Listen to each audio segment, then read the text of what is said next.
Hello. Hi. I'm back. Hopefully this works.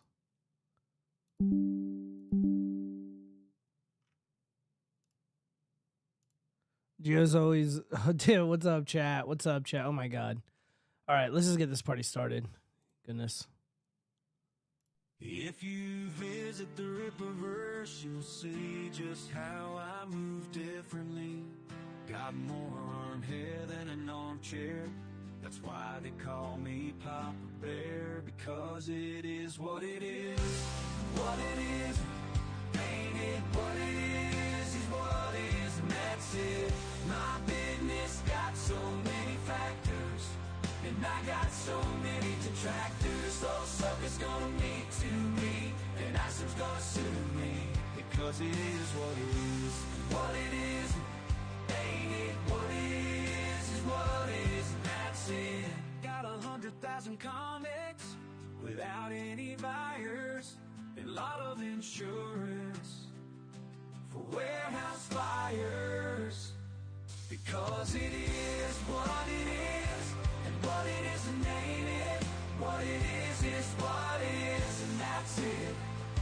I sold 3D assets to a bunch of asshats for a pile of cash that's all gone up in smoke, because it is what it is. What it is, ain't it? What it is what it is, and that's it. You know a grifter's gonna grift and a scammer gonna scam. Next I'll sell these morons a comic about horsemen, because it is what it is, and what it is and ain't it. What it is what it is, and that's it. You know a grifter's gonna grift and a scammer gonna scam. Next I'll sell these morons a comic about horsemen, because it is what it is. What it is, ain't it? What it is what it is, and that's it.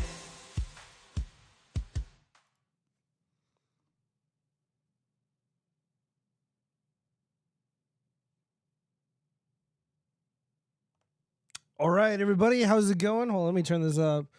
Hopefully you guys can hear me. Let me get my chat in the appropriate window. Goodness. Oh my god, dude. What a fucking day. What a day. Hold on, let me catch up on some of these messages. I'm glad I was here for Gio's Funko Pop era. Dude, there was never a Funko Pop era. You delete that comment right now. Do it now, right now, or else. Never mind, do it later. Oh, yeah, we got great. Is that Gio in the thumbnail in his emo era? That was not me in my emo era. I don't believe there are images that exist of me in my emo era. If they do, I'll be more than happy to post them so you guys can make fun of me. Because unlike some other content creators, I'm more than capable of laughing at myself. I think Gio's late because he's preparing a new batch of Yeezy cheese since the old cheese was about to expire. Now, Gio's late because rainbow. That is true. Because rainbow, I am late. Yeah, I forgot that he has to get his toupee ready. Whoa, dude, I cut my hair. There's no toupee here. Always has been. Sup, dog? Yo, what's going on, Ivan? What's going on, AC? What's going on, Friedrich Mark? Zombie Bomb in the house, of course, for no reason. Early as always. All right, so my joke has been ruined, and my disappointment is immeasurable, and my day is ruined. I'm sorry, AC. Hopefully, I can make up for it. So I wasn't here last week on Tuesday because I was just so fucking tired, and we were gonna do a show Saturday, but again, like, one, I was really tired, and two, like, I didn't want to do like a show on the weekend and then do a show Tuesday and then like have like nothing to talk about because there's not a lot of news going on. So hold on, text my co-host, see what's going on with him. Okay, give me 1 second. Oh my god, someone's at my fucking door. All right, so give me 1 second, you guys. Goodness. God damn it, dude. Right when like I sit down and like get everything ready, now all of a sudden I have to get up. Oh my god, hold up. All right, well, in the meantime, I'm gonna be making fun of Aaron M. Halt a little bit. I do feel a little bit. How come Cheese isn't here? Dude, I don't know. Message him. Text him for me. Let me see. Hold up. Let me see. Where is my stinky cheese? I know he's here somewhere. There he is. Get on. Live. Okay. Give me 1 second. Also, I need to get my water. So, in the meantime, hang tight, guys. We're gonna be roasting Aaron M. Holt in a minute.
All right. I'm back. Okay, what did I miss? Let me read some of these messages. I did that earlier. Okay, well, I texted him, so let me see. I got text messages, but they're not him. Oh, wait, he's responding to me. Okay. Hold on one second.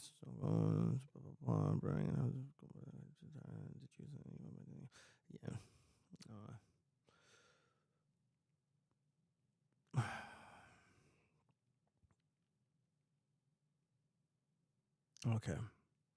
Okay. He looks like the guy in the show Barry. The fuck is Barry? It's offensive. Oh, Aaron. Dude. This guy is such a fuck up, man. But we're gonna get into it. Hold on, I just got my water. Oh yeah. Some good water. Well, I think she's responded to me. Let me see what's the boy doing. Oh shit, that was still tonight. Make some dinner and I'll hop on. Okay, cool. All right, cool. Eat at your desk. Don't care. Heart emoji. Okay, there we go. All right, so he looks at the guy in the show Barry. Yeah, you know what's so funny? Like, I was thinking, like, why was I so adamant about defending Aaron Imholt besides being kind of annoyed with the law tube shenanigans and how they operate? Aaron Imholt reminds me of somebody I used to work with, and like he looks just like him, except the guy that I used to work with was probably like 40 pounds lighter, a lot taller, I think. And he didn't have the aggressive widow's peak, but he looks exactly like him, wore the exact same glasses. And I felt bad for him because everybody's beating up on Aaron and like no one's defending this guy. Cheese is not gone. He's going to be here. So I felt really bad. But I got a really strong opinion about doxing. I think doxing is such a bitch thing to do. I think sharing people's images without their consent is a bitch thing to do. And I know they're all cucks and, you know, whatever, but I still think what Aaron did is egregious. And I don't stand for it, even though I'd have very little sympathy for any of the parties involved. Like, this is just who he is. He's very vindictive, and he stated as such. Also, I need to correct myself. I mentioned in a previous stream or video that he has no priors. He actually does. Apparently, he legitimately has a misdemeanor charge for harassment, like an actual misdemeanor conviction, not charge. I apologize. Like he was talking about like killing his ex-wife and shit on stream, and just being a nasty dude. It's like, okay, dude, like the marriage obviously didn't end the way that you'd like. You clearly didn't get your way. Otherwise, you wouldn't be saying the things that you're saying. I get it, but there's rules, there's laws, and you clearly fucking broke them. And the fact that he did this at one point is now going to be levied against him in this new charge of revenge porn. This is happening. He just got to jail today. He was allegedly in hiding over the weekend because we had a 3-day weekend. It was Labor Day weekend. And he was nowhere to be seen. People were looking for him. And this morning he did turn himself in. He was booked accordingly. He did stand before the judge, and he's waived his right for the time being for a speedy trial. And people were like, "Oh, dude, he's cooked. He's done. He's got to come up with $75,000." No, he doesn't. He doesn't have to come up with $100,000. He's literally free right now, and he's also made it very clear that he's not going to tone down the rhetoric. He's not going to tone down, you know, the temperature, if you will. It's going to get ugly, which is what I want, because I'm all for the drama. And again, I have very little sympathy towards Nick, and we'll get into that later. But while Cheese is gone, let me see what Cheese is saying. Hold on. We might wait. Okay. All right. So while we're waiting for Cheese, we're gonna get into honestly, guys, like there's very little politics to cover. Polling wise, yeah, Trump's killing it. Obviously, I also know things that other people don't. I understand the landscape better than other people, and he was never really in peril. He was never 10, 20 points, whatever behind. He's doing okay. But something that did catch my attention, something that really, really fucking bothered me. Let me see if I can find it here. Well, this is not it. This is not what I wanted. Okay. We got to start from the very beginning. So, President Trump was at this event in the cemetery. Now, again, I'm not military, so I'm not going to pretend to know shit when I don't. But from what I read, from what I'm seeing, the Arlington Cemetery and a handful of other cemeteries dedicated to fallen soldiers and whatnot, they're supposed to be sacred grounds. And you're not really supposed to be engaged in electioneering or like self-promotion and stuff at these cemeteries. And since this has been announced, and since President Trump has been like bombarded with just a torrent of stupidity and hatred from the modern left, there have been videos that surfaced of John McCain at the,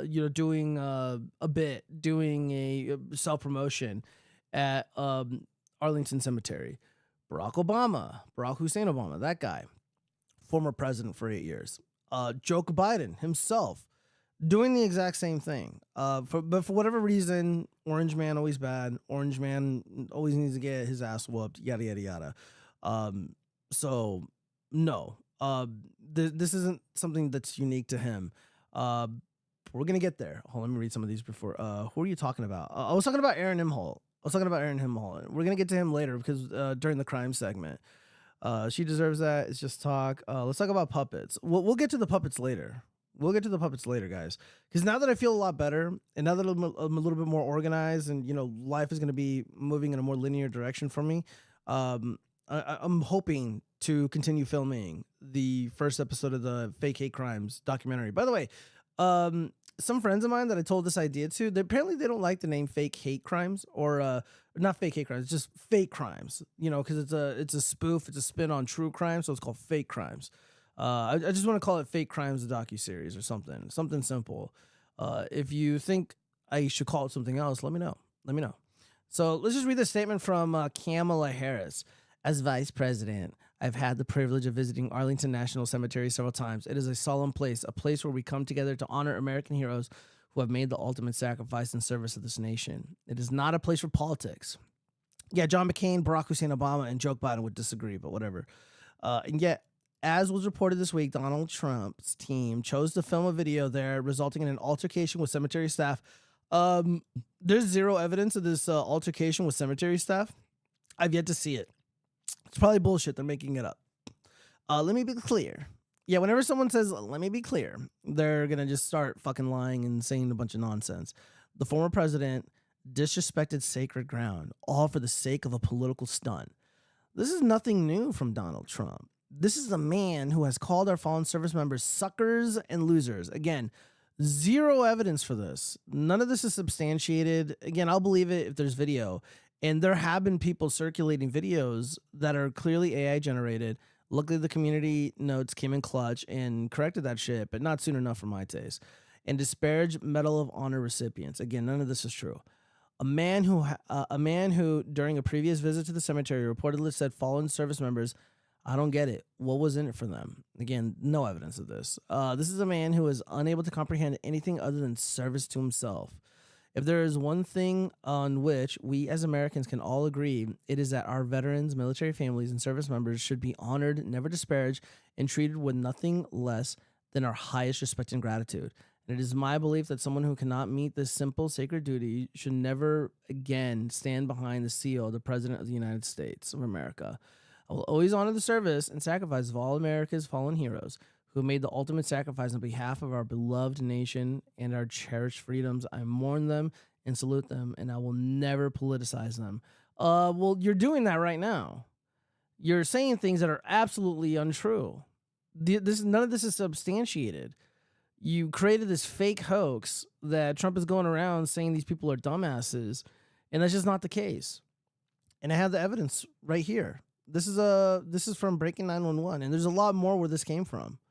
The former president to Arlington. Her son, Marine Staff Sergeant Taylor Hoover, died at Abbey Gate. What would you say to people who may be pro-Trump, anti-Trump, whatever their politics might be, who just feel like that's not a place for politicians or for politics? I would have to say, are you in my shoes? I invited him. My son was murdered under the Biden-Harris administration. The former president to Arlington. Her son, Marine Staff Sergeant Taylor Hoover, died at Abbey Gate. What would you say to people who may be pro-Trump, anti-Trump, whatever their politics might be? Yeah, so he was invited there by these families.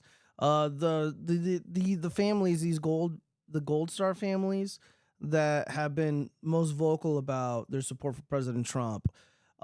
This event, that tweet from Kamala Harris, that's what prompted it. This family is largely what prompted it. They were honoring their deceased kids, the deceased siblings, etc., who perished during that failed withdrawal that resulted in quite a few service members dying, and we failed to achieve victory, even though that a negotiation was already conducted and agreed upon. And because Joe Biden wanted to play politics with the withdrawal date, quite a few people died, many more injured. It was disastrous. And the members of the Gold Star families, they invited President Trump to be there, and they had some choice words. Let me see if we can find that video. Oh, this isn't it. Shoot. Oh, what the hell? Things are being deleted. Give me 1 second, you guys. Let me see if I can find that video. Let me see if it's in my bookmarks. My goodness. See, this is what happens when you're not prepared. No,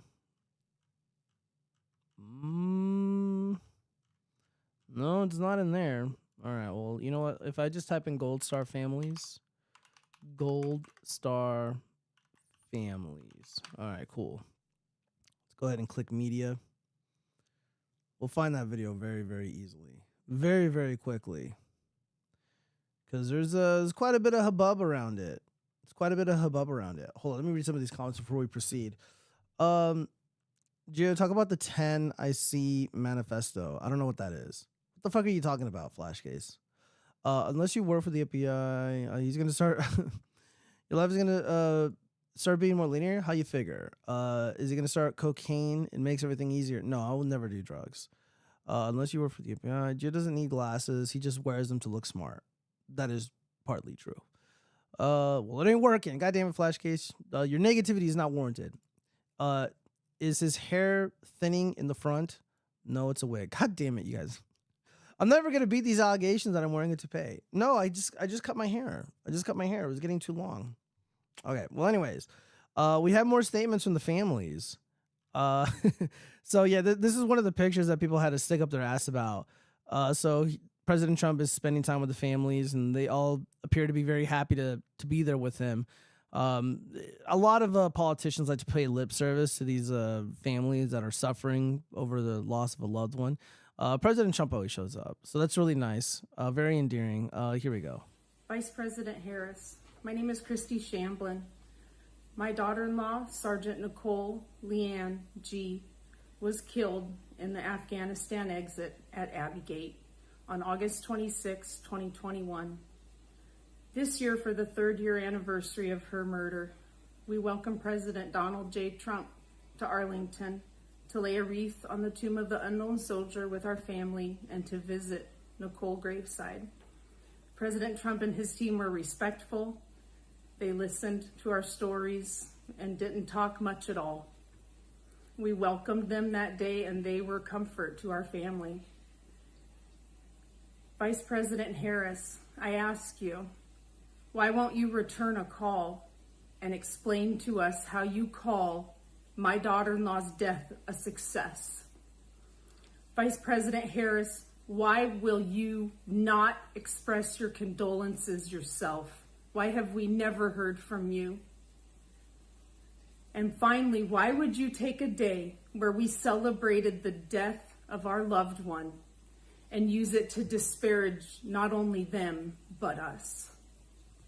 President Trump has called, President Trump shows up, and President Trump takes the time to hear our loved ones' stories.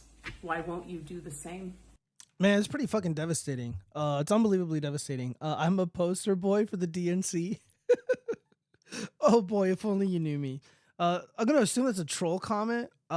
I used to work for the party, but no more. I haven't for fuck. I don't know how long it's been. Since like 2014, 2015, I think. It's been a very long time, and I haven't voted for them since 2016.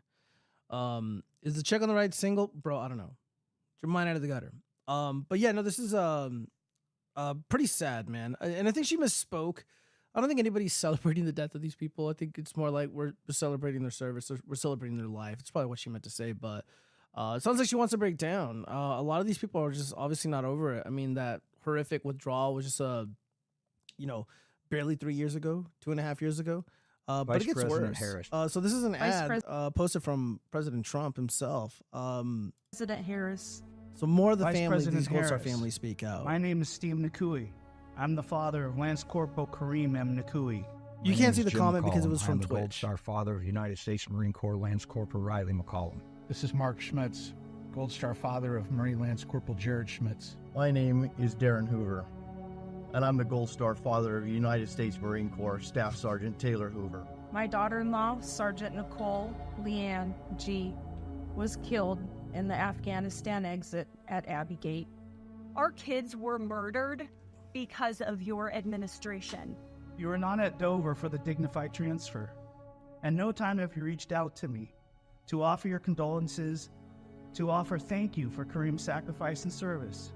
You have 13 families who have been waiting over 3 years to so much as get a phone call, to so much as hear our kids' names said aloud. You failed for 3 years and 8 months to acknowledge our kids. Where were you and Joe Biden on August 26, 2024? Nowhere near Arlington Cemetery. You couldn't be bothered to be with us or even say our kids' names, just as you had done for the last 3 years. Vice President Harris, I ask you, why won't you return a call and explain to us how you call my daughter-in-law's death a success? President Trump has called. President Trump shows up.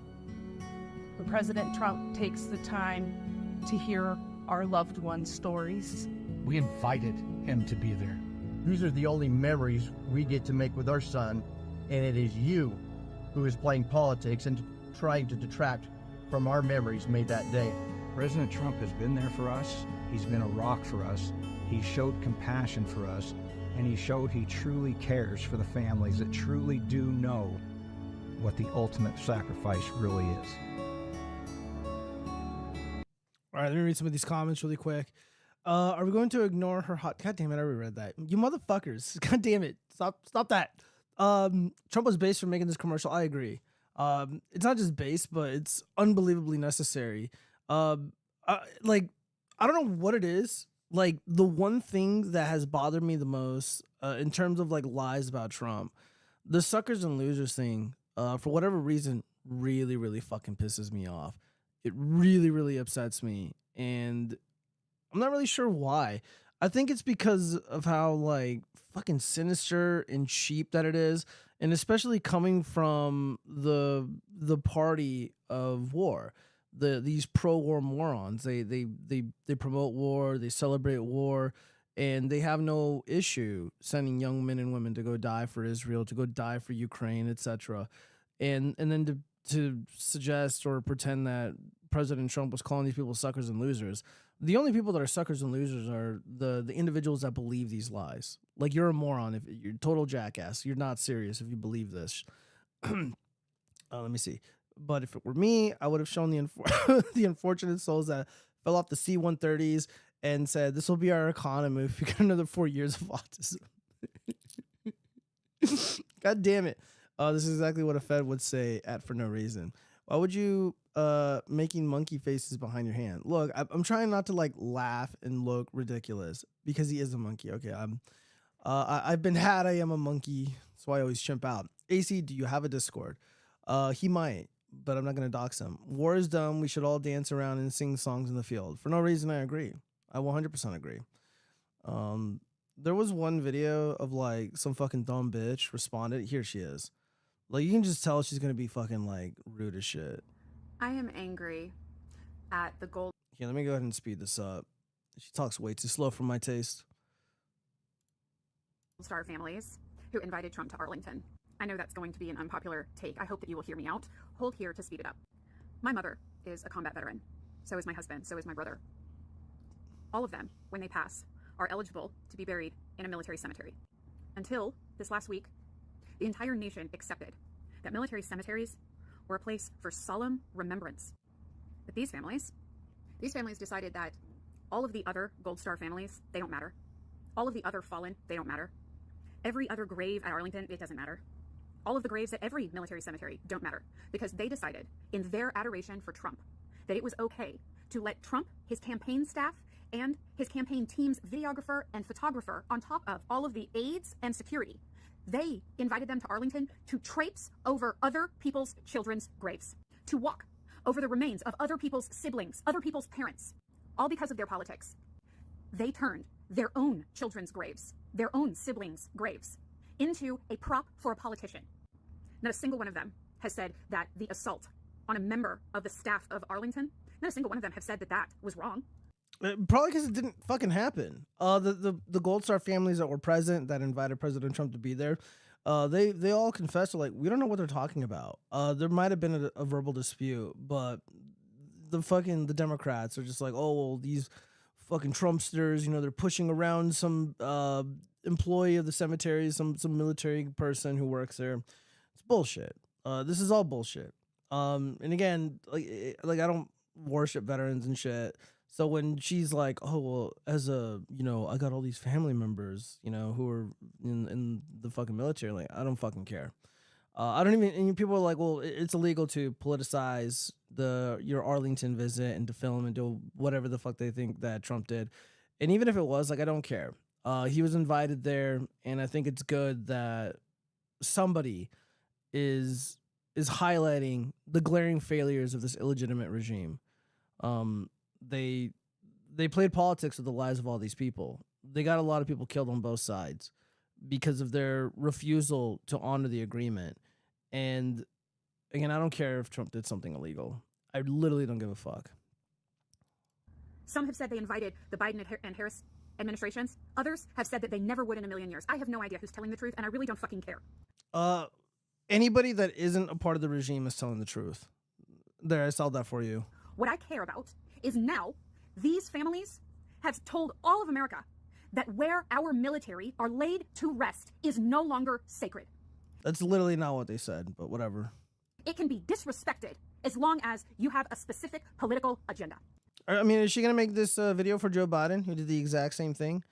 Is she going to, you know, rebuke Songbird McCain, John McCain, who did the exact same thing during his presidential run? Or is Orange Man unique in being a punching bag?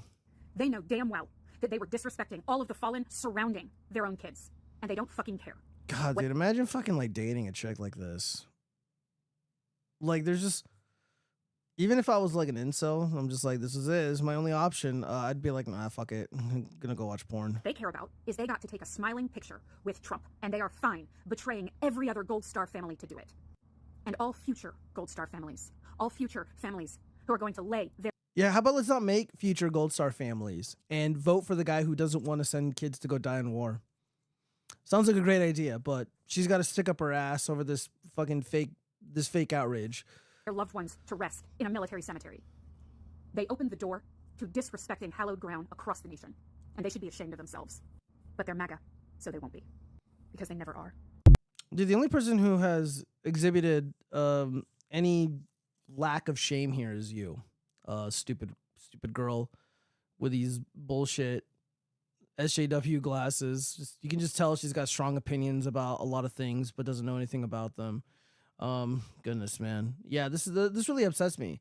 Let's see. Hold on, let me read some of these messages really quick. Yeah, I heard that Trump body slammed an Arlington gravedigger. That'd be base. Giovanni and Monkey confirmed. Yeah. War's done. We should all dance around the field. Let's see. So true. Fact check true. This post was fact checked by real American patriots. That's right. Gio's a Coomer confirmed. No, I'm just saying, bro. Like, this is my only option. Like, I'd rather just be alone. All right, BRB. All right, for no reason. You know, on the topic of honoring the troops and honoring those who have fallen, Paul Harrell has unfortunately passed away. He's been battling cancer, and obviously he's really important to me. He's important to a lot of people who make Second Amendment type content like myself, and he's always been incredibly kind. He's always been a really good dude.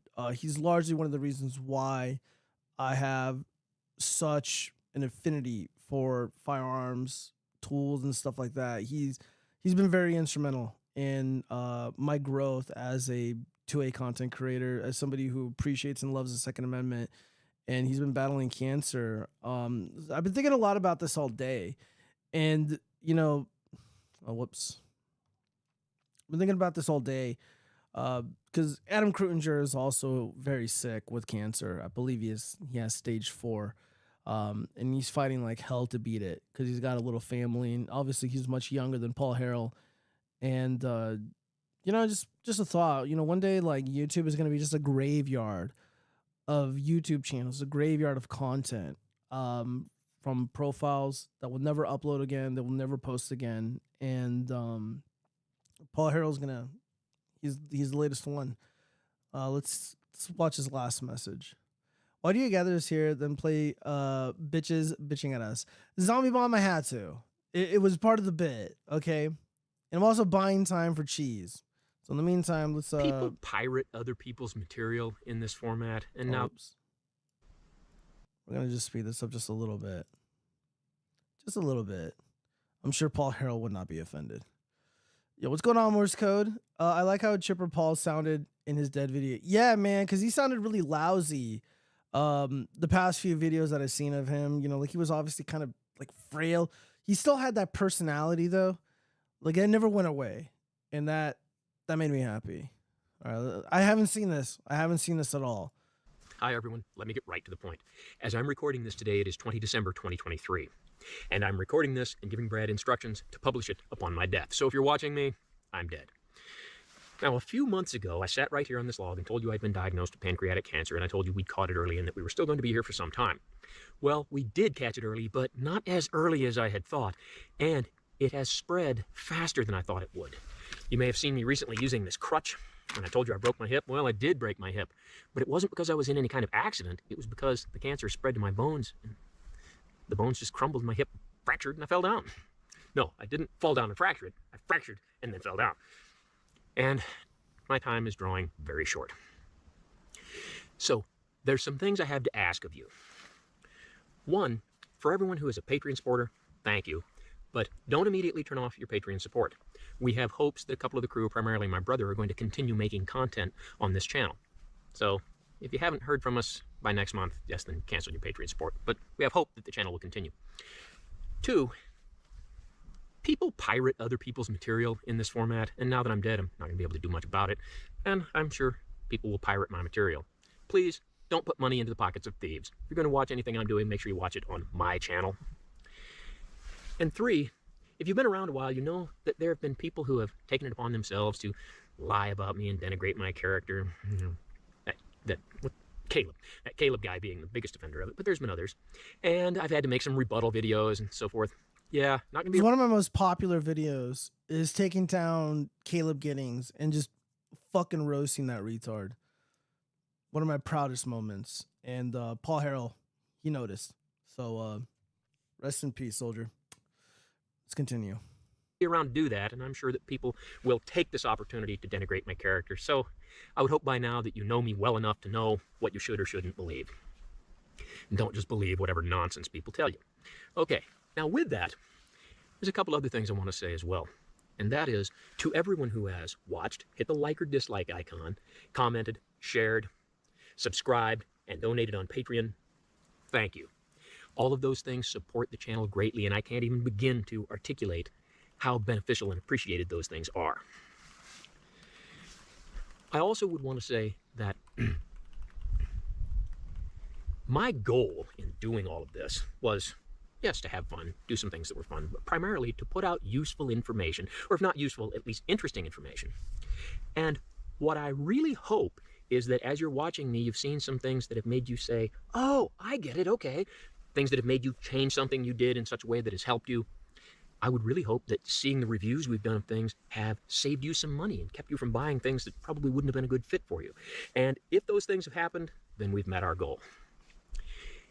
The final thing I would want to say is my sincere apologies. I had hoped that I would continue in this format for the next 10 or even 15 years. And even once I was diagnosed, I'd hoped that we'd be here 2 or 3 more years, and it's turned out to be only a few more months. And my apologies for that. It really makes me feel like I've let everybody down. So, not much more to say than that. So, I guess the final line, and I have not really rehearsed this, is I'm really glad to have had this opportunity to do all of the stuff that we've done. I really hope that it's been helpful. I really appreciate you watching, commenting, and participating. And I have probably very few regrets in what we've done here. I think we've been, for the most part, successful. I hope you agree. So, as always, don't try this at home, and thanks for watching. I am heartbroken to announce that what you heard is true. Paul Harrell has passed away. It was his wish that I maintain his legacy through this channel by continuing to put out high-quality educational content with the flair we all know and love from him. I ask that you give the crew and myself some time to process the death of my brother and find the best way to honor his memory.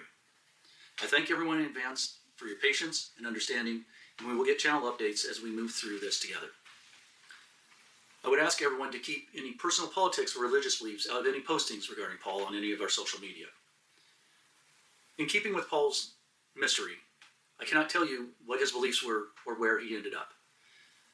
All I can tell That sounds like something he would do. you is that he is now where a man belongs and will remain an inspiration to us all. Thank you. Some of you know me, but many of you don't.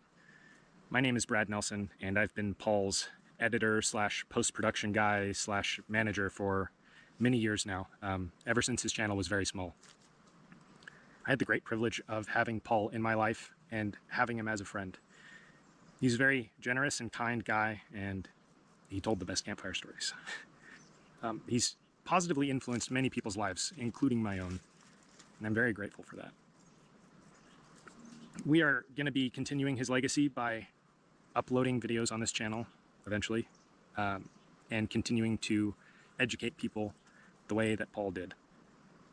But you can continue his legacy as well by sharing your knowledge with other people and your enthusiasm for firearms and the outdoors, and just by being curious and striving to learn new things like Paul did. Thank you for all the support that you've given Paul and the rest of us over all these years. Dude, it's just fucking bullshit, you know. Adam Krutinger just got stage 4 cancer. Paul Harrell just passed away. But Boogie 2988 still thrives on this earth. Proof of how cruel life can be. Great men will be leaving us, but Destiny and Vosh and all these other fucking fruitcakes, they'll remain like the roaches that they are. Makes me sick. Shatters my faith in life and in God. Yeah, like one Paul Harrell is literally worth like 1,000 boogies. I'm not even fucking kidding.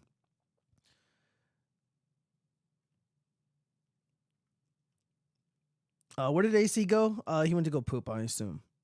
Hey, go back under that comment section you left and say no homo. Shut up. You better do it. No. He was a strong Hindu, says Flashcase. I don't know. Or the upside down. Okay, so no, Paul Harrell. The honorable Paul Harrell is not in the upside down. What's the channel called? I'll go do it for you. It's literally just Paul Harrell. That's his channel. Or that Steve Jobs gets a curable pancreatic cancer and Paul gets the bone rotting kind. So sad. I know, very sad. Very sad. Paul was a great guy. Probably the best. You know, it could have been Steve Jobs, but it wasn't. It's really upsetting. Yeah, man, this fucking sucks. This really sucks. Yeah, fuck Steve Jobs. Guy's a bitch. Oh, who's Paul? Not being a jerk. I just don't know. Oh, what's going on, Morse code? Yeah, Paul Harrell is one of the most talented firearm content creators on the platform. He's probably like out of all the two-way content creators, Paul Harrell has probably been the most influential. He's a veteran, an honorable man, told really fucking hilarious stories.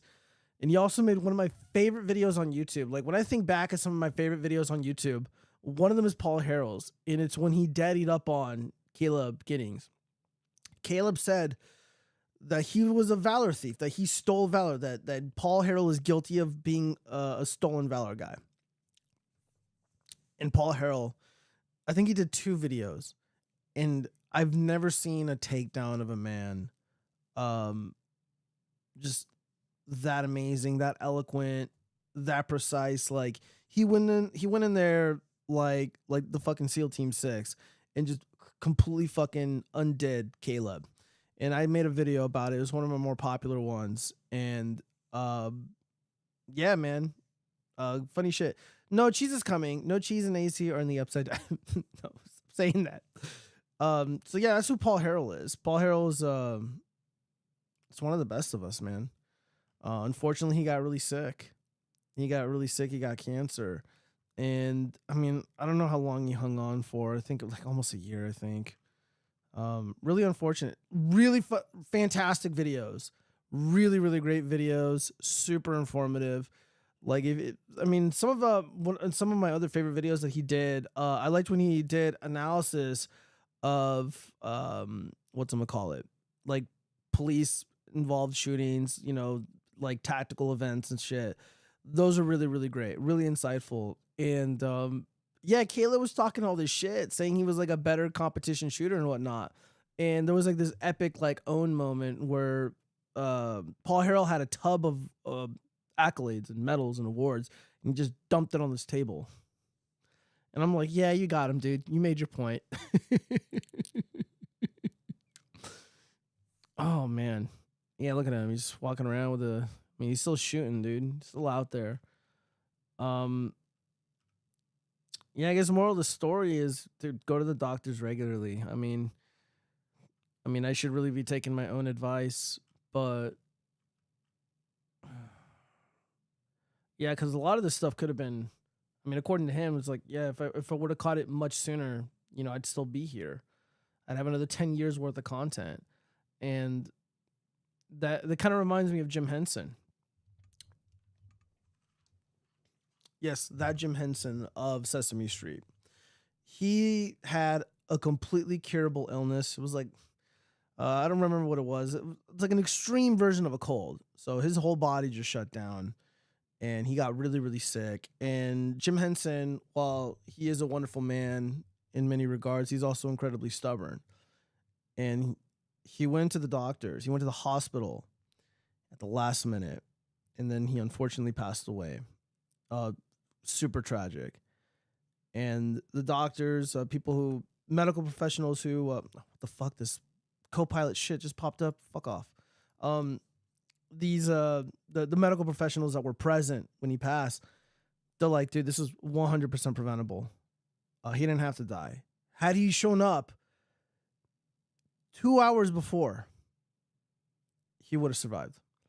So yeah, man, don't be stubborn. Don't be stubborn. I don't know what Paul Harrell's deal is. I don't know if he was struggling with it for a little bit and he just didn't bother going to the doctors, I don't know. But yeah, he's no longer with us. So, Jim Henson had the coof. Yeah, he did have the coof. He had some variation of it, not COVID. It was something else. That took a minute, but I got you covered. Now they won't think you were being gay. Shut up. You're an asshole. So yeah, man. Yeah, man. Oh shit. Is that you, Cheese? Yeah, what's up? Not much, dude.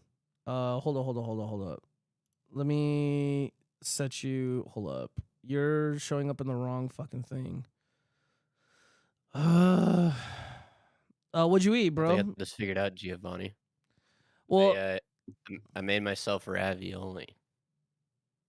Dude, it looks like fucking dog food, bro. What are you talking about? You can't even see it. I know what it looks like, bitch. All right, there we go. Speak. I'm speaking. Now I can hear myself. Oh shit, hold up. This is a mistake. Output device. What the fuck?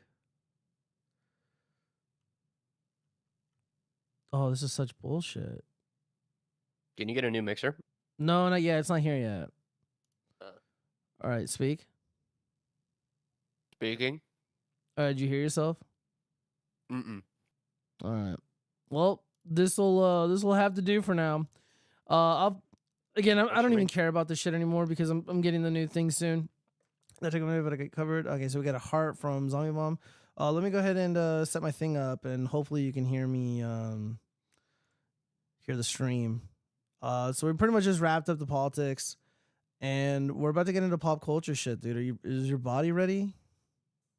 I think so. My body is ready. Yeah, that's what I thought. Let me see. Window, projector, preview. Okay. Guys, we gotta get cheese up and running. Give me one moment. All right. Let me know if you can hear me. Or all right, when you're watching, let me know. You have it set up? Yeah. You can view it. Let me check.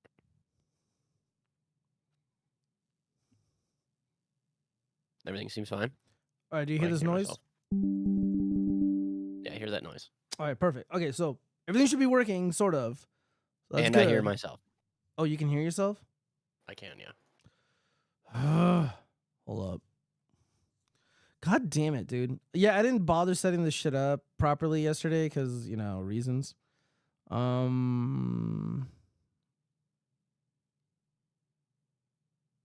on. I think I got it. Do routing. Your chat 1. Ah, yes. All right, can you hear me? Yeah, I can hear you just fine. Okay. I can still hear myself, though. You can still hear yourself? Fuck. Hold up.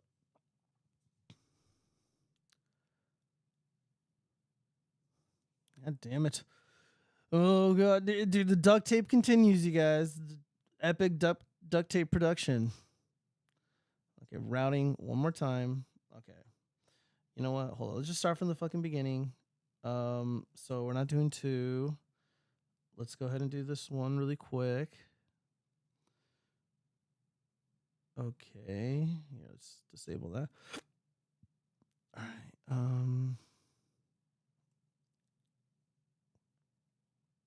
All right. Oh, wait. I think I got it. All right, testing 1, 2. Can you hear me? Jeez, hold up. Fuck.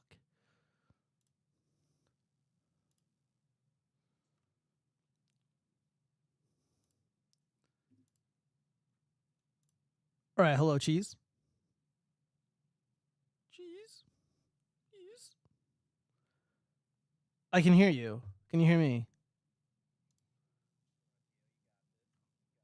Yeah, you can hear me, right? You fucking bitch. Can you hear me? Yes or no? Oh, wait, hold up. You can't. All right.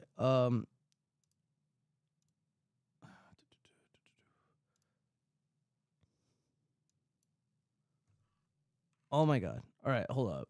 Can you hear me? Wait a minute. Hold up. I'm almost there, you guys. About to fucking fix this shit. All right. Testing 1, 2. Can you hear me?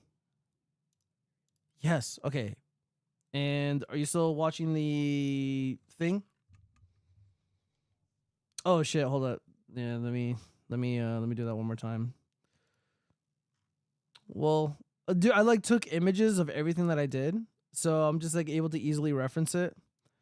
So yeah, that I think I got it. Wow. All right. Let me see if you can watch it, and you should not be able to hear yourself. You can or can't? Do you hear this? All right, perfect. All right, the show will continue. Geo kill cheese. I did not kill cheese. What did you do? Fix it? Yeah, I fixed it. I just routed all the audio properly. Shit. You know what? Let's get into something nerdy, bro. I got this bookmark earlier. It's from IGN, I believe. Oh shit. Hold up. Oh my god. Are you familiar with this game called Concord?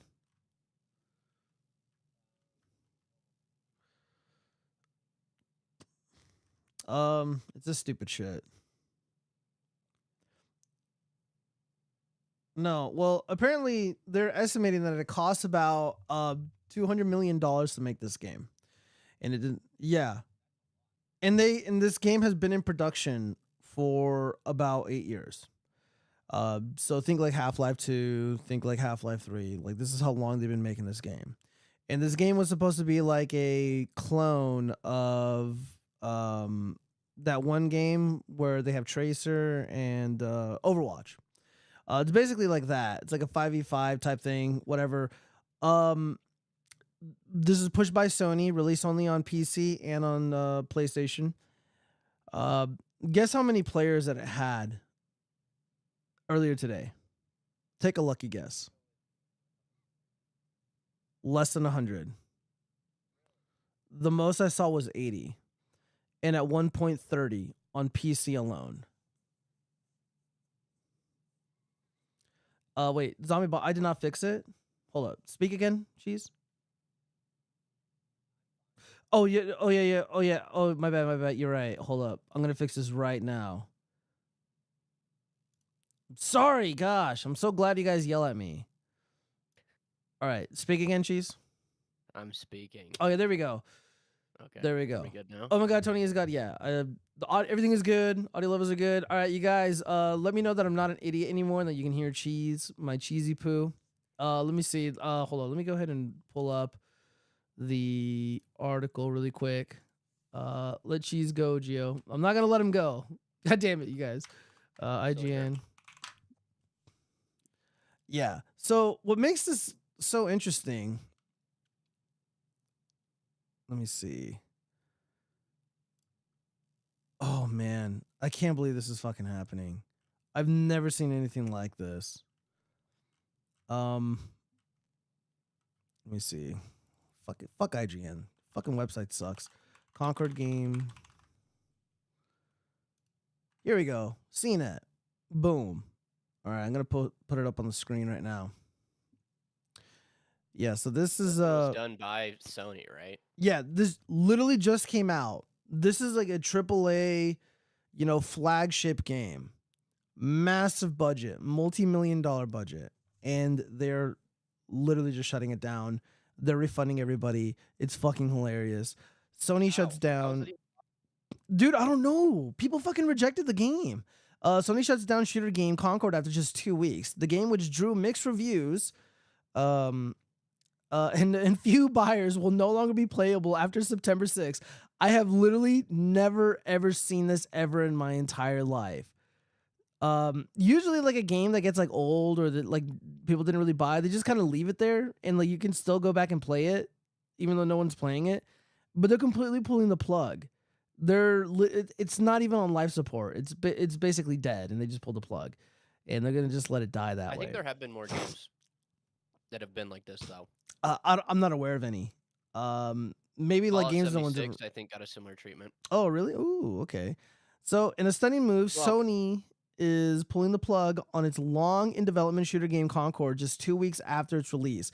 And following a disaster of launch. Concord, which was released on August 23rd for PC and PlayStation 5, will start to go offline on September 6th. Concord game director Ryan Ellis said in Sony PlayStation blog post, the game was developed over a period of about 8 years by Bellevue, Washington-based Firewalk Studios. Sales of the game have stopped, and those who bought the game on services such as PlayStation Store, Steam, and Epic Games Store should start seeing refunds rolling out soon. While many qualities of the experience resonated with players, we also recognize that other aspects of the game and our initial launch didn't land the way we'd intended, Ellis wrote in the blog post. Therefore, at this time, we have decided to take the game offline beginning September 6th and explore options, including those that will better reach our players. So I don't know what this means, dude. Oh, wait. While Sony and Firewalk never revealed publicly how much the game cost to develop, Some estimates have ranged from $100 million to $200 million, which is what Sony has reportedly spent on some of its big budget first party games. Yikes, dude. Yikes. So apparently this game is like woke or some shit like that. I don't know. What were you going to say before I cut you off? Sorry about that. Oh, I was just gonna mention the fact of this looks like very similar games to like Overwatch, Yeah, and Valorant, and there's probably a couple other ones too that are team shooters, but I don't know. Even games like Dustborn, the one that Chaz has been playing recently. Yeah, it's a that shame. game hasn't been at least it seems like hasn't been totally dunked on like this game has. So whatever they did, they must have messed up bad. Well, from what I've seen, the game isn't really that bad. Like playability wise, like mechanic wise. But two things come to mind. The pragmatist in me believes that bad timing. It's 2024. We're major elections right around the corner, and people aren't spending money. The economy is shit, and nobody wants to spend $40 on a video game. I think that has a lot to do with it. Like, video games are a luxury right now, unless they're free. True. Unless they're free. However, I don't know anything about this game, but people were saying that characters have pronouns. They're shoving wokeism down people's throats, and nobody has an appetite for the shit anymore. Let me see if I can find anything on that. Let me see. Chaz is live. Let's abandon him. Oh, didn't you go anywhere, you bastard? Gio has cheese in his dungeon. Yes, I do. That is absolutely correct. Gio, go to Susstown. I made the funny. Let me see. What did you believe in Susstown? Here, let me check. Oh no. God damn it. I can't watch this. I can't watch these. God damn it. I'll watch it later, Flash Case. Let me see. I'm gonna see if I can find something about it being woke. Let me see. I want examples. I want examples before I defame this game. Let me see. Concord game woke. Let's see. The Federalist woke video games are massive commercial failures. Concord developer expresses gratitude following the sudden shutdown. Blah blah blah. Let's see. Reddit are video games. Concord isn't. Concord being woke isn't the reason it flopped. It probably is, because nothing woke is profitable. Let's see. This person writes, the way I see it, I see way too many people saying that being woke is the sole reason it flopped. It probably is one of the main catalysts. Maybe it didn't help, but I don't think it's the reason. Before I even saw the character design, I already knew it was going to flop.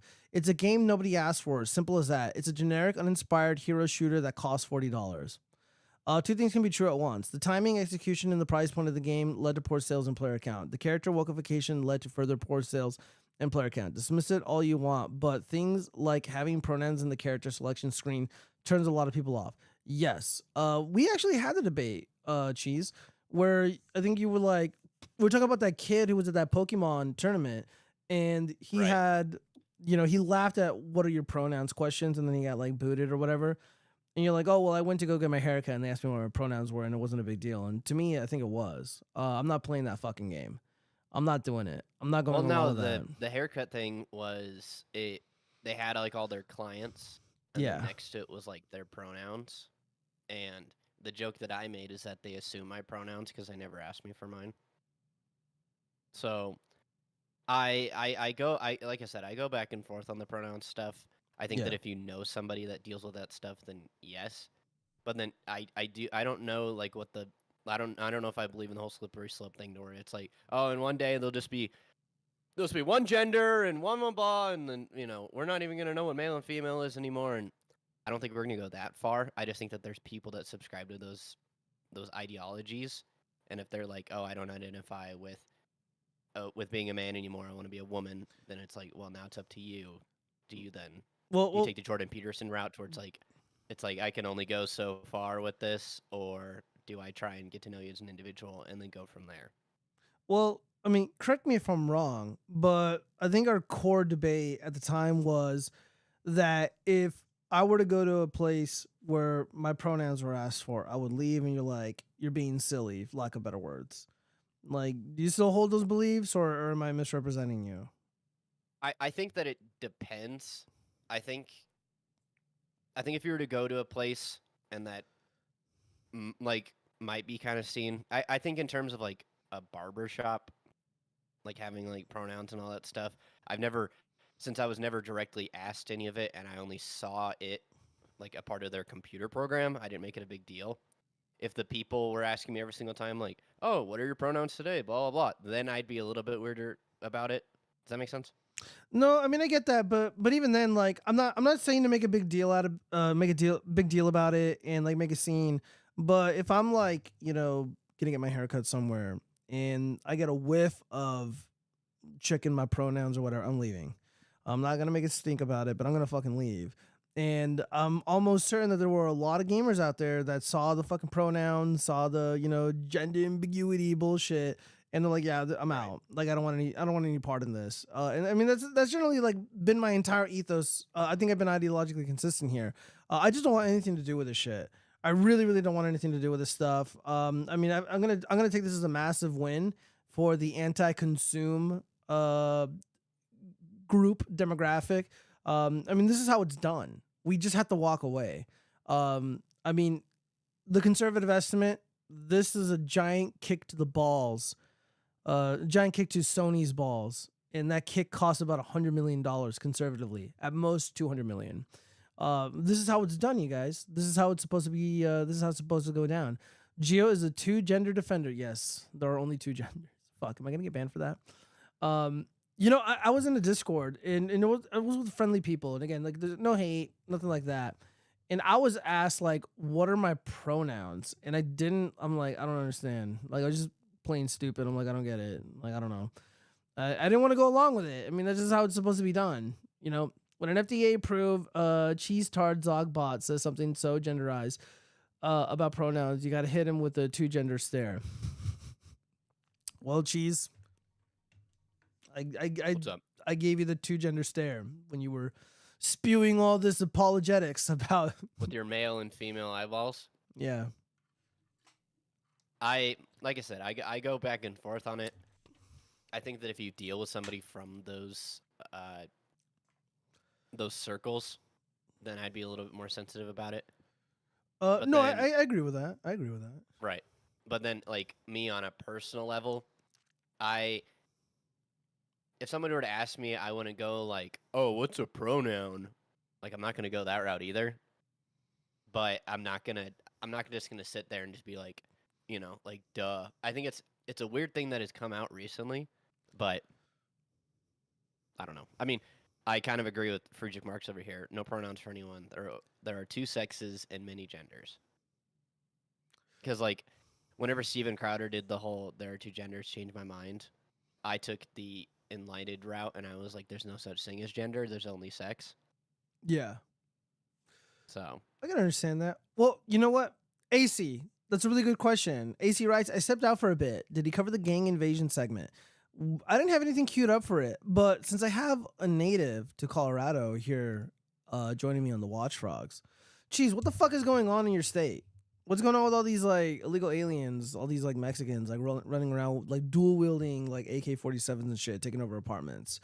There's a lot of fake shit out there, and I'd rather just ask you because you're a native. What's going on? Right. It's all figment of your imagination. Really? So people are imagining these. No, that's tiny what the governor little... told us. Oh, yeah, and I heard he takes it up the ass, right? Like he's a poof. Is that true? Allegedly, I guess. I've heard stories about the apartment complexes like being taken over and all that, but I think it's being taken care of, but it's on like a super local level. But then they don't want to address it like as a state, from what I can tell at least. Like there's no way that people are just getting away with this. Well, it does appear that way. Let's see. For no reason, comments. Cheese is part of the gang. Cheese, is that true? Are you a part of these Agua Negro or whatever they're calling themselves? I have no idea what they're calling themselves. No, I'm not a part of it, but I think it'd be a cool gig. How far are you from Aurora? Like not even like 20 minutes. Oh no shit! So we can sponsor like an investigative piece, an investigative bit. No way. You wouldn't go down there? I'm not going near that. Oh, okay. All right, guys. So confirm Cheese is afraid. Let me see. All right. So Savannah Hernandez, Latinx content creator on the right. She's there on the ground right now. Dude, you should probably hit her up. She's kind of You cute. just call her Latinx. Yeah. I know people fucking hate it when I use that word, but it's so fucking funny to me. All right, we're going to listen to what she has to say. I know it's a woman, you guys, but just bear with us. All right, y'all. So we are outside of that apartment complex that has been in the news all week for alleged. So these are the tiny Venezuelans, the tiny Latinx boys terrorizing people. What the fuck is this AR-15? This looks like an AR-15. This looks like a 15x scope. I mean, I don't know what's going on here. I know these people are low IQ, but... Why you hating? Cause I'm a fucking hater, dude. I mean, these people are like invading our country. Dude, the Patriots got to rise up. Being overrun by Tren de Agua. Now, the East Oh, Tren de Agua. What does that mean? Anybody know what that means in Spanish? Colfax Community Collective, which is a communist-aligned group, was saying that actually this area is completely safe, that there's no gang members. This, of course, comes after the city is calling to evict people out of this building and shut it down because of the violence. Now, the migrants are saying the area is safe, that there's no gang members at all. The communist group saying the exact same thing, but we're surveilling the area, and as you guys can see, the actual building has bullet holes. Okay, this bullet hole actually goes all the way through to the other side. We were able to tour the area. There's multiple broken windows as well. So it seems like the building is telling a different story, and we are going to try to talk to residents in the area because I have seen differing narratives surrounding this specific apartment complex and Tren de Aragua. Yeah, we've been seeing a lot of that. Let me read some of these comments really quick. Let me tell you, I'm 20 minutes away from it, and these invaders are taking over our Section 8 housing and displacing the hardworking Americans. Thank you for that flash case. AC Geo, I wanted to say, wasn't the Second Amendment literally made for this situation? Is it not mandatory for us to use the Second Amendment in this case? I'm going to answer that in a second. Let me read the message. Couldn't someone clear the apartments and then claim to be defended by the Second Amendment? It almost seems like someone should try it just to battle it out in the court. Dude, I don't know. There are people showing up looking to start shit with the illegal aliens, and I can't say whether or not I'm for and against it. Look, in my opinion, it makes all the sense in the world for American citizens to rise up and expel these people who are running around with firearms, kicking down doors, doing all this crazy shit on video. However, if you were to try that, I mean, people who would try to like cock block these Tren de Agua fuckers, the feds are gonna come after you. The fruitcake governor who likes to have sex with men, he's gonna go after you. Like you're fucked. So it's just like, so people are just kind of like, the smart people are just throwing their hands up. It's like, well, fuck it, let them have this little ghetto ass apartment. That's what I thought too. I mean, dude, like, if anybody tries to stop them, like, even if, like, you push them down or something, like, there's a hate crime charge. There's an assault charge. It's a felony. If you're carrying a weapon, that's intimidation, racial intimidation, more felonies, you know, yada, yada, yada. It's not good, man. Like, this is not a good situation. And apparently, the exact same thing happened in Chicago. Were you aware of this, Cheese? Like, recently? Yeah. Like, I'm not even surprised. Let me see. Libs of TikTok. There are police calls. Let me see if I can find it quickly. So she's, of course, sharing that video. Let's see. There's a bunch of shit about Audrey. Oh, is this it? I can't even fucking watch that. Jesus Christ. God damn. Dude, this bitch is going to get me fucking banned. She's got a lot of fucking crazy shit on here. That's why I just bookmark stuff beforehand and don't even... I know. Well, I mean, I didn't save or bookmark anything. For this specific incident, I think I forgot to remind myself. I was like, oh yeah, ask Cheese, because he's like right down the street from this shit. I mean, what are the people saying though? I mean, like, you live there. What are the people saying? What are the locals saying? I've not heard anything locally. I think people are kind of worried, but like I don't talk to my neighbors. Fair enough. So, let me see. Not very friendly. Oh, here it is. All right, so we have a group of 32 armed Venezuelans took over an apartment building in Chicago tonight. Here's the audio of the 911 dispatch call. It's not even a minute long. unit 10-3, I'm citywide, person with a gun, 6124 South King Drive, caller says 32 Venezuelans are trespassing the building, showing guns in the courtyard, and they have motorcycles in the courtyard as well. All stairwells are filled. Nothing further, zone clear. Jesus. Hey, I'm sorry, you headed over to the shot spotter or to the 6124 on King for the migrants? On King Drive. All right, 10-4. There's another available unit arrive at 310. We had multiple calls. Person with the gun, 6124 South King. Also came over to disturbance large gathering. Said to be 32 Venezuelans trespassing in the building property, showing guns in the courtyard. They have motorcycles in the courtway, all stairwells filled. And nothing further.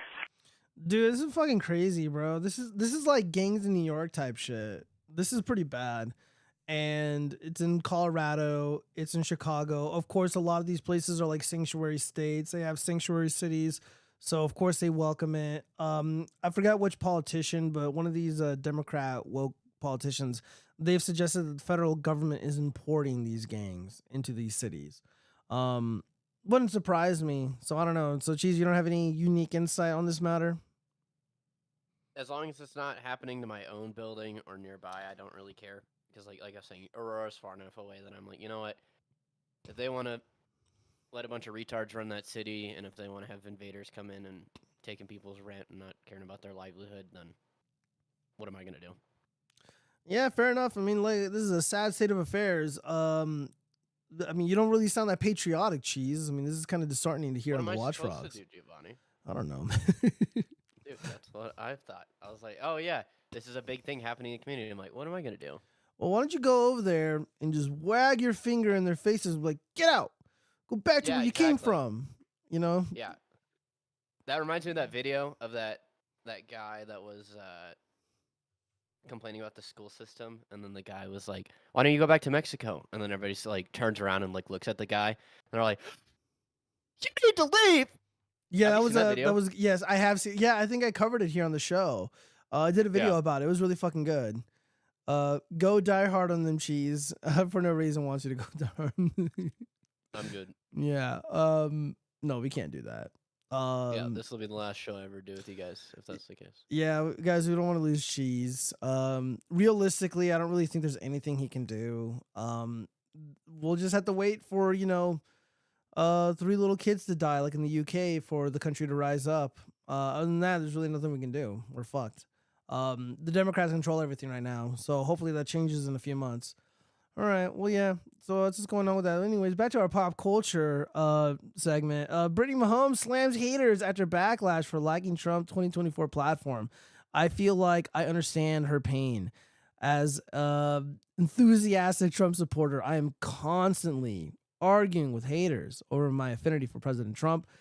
She is, of course, dating very famous NFL star Patrick Mahomes. And we're seeing a lot of this. Any celebrity that like kind of just sort of likes anything Donald Trump does. Can we read this? Here. Yeah. Let me see. This is not Project 2025, correct? I don't think so. No. This is just a 2024 GOP platform. Let me see if I just think I think it's funny that people wanted to complain about the whole Project 2025 stuff, and then it's like, oh, let me check the Trump campaign website, and then nowhere in it doesn't mention it, and it's like, what are you guys crying about? Yeah, well, let's see if any of this, suggests fascism is on the rise or coming up. Seal the border and stop the migrant invasion. Okay.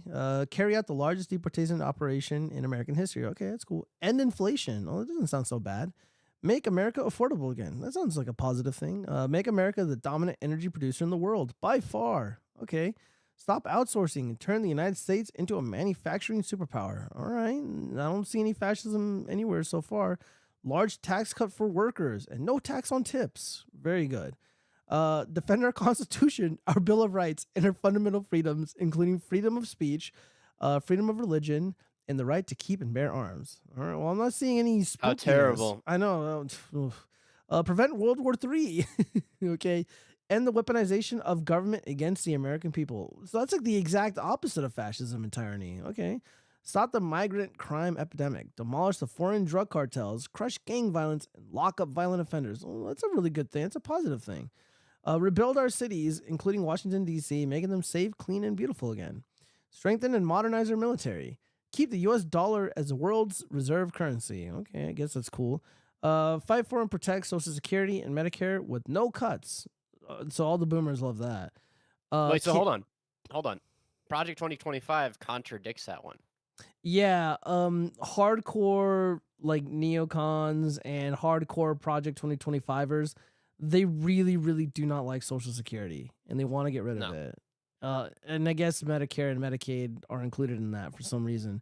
I mean, I get it, but it's really fucking stupid politically. And again, you disenfranchise a shitload of people who paid into these services.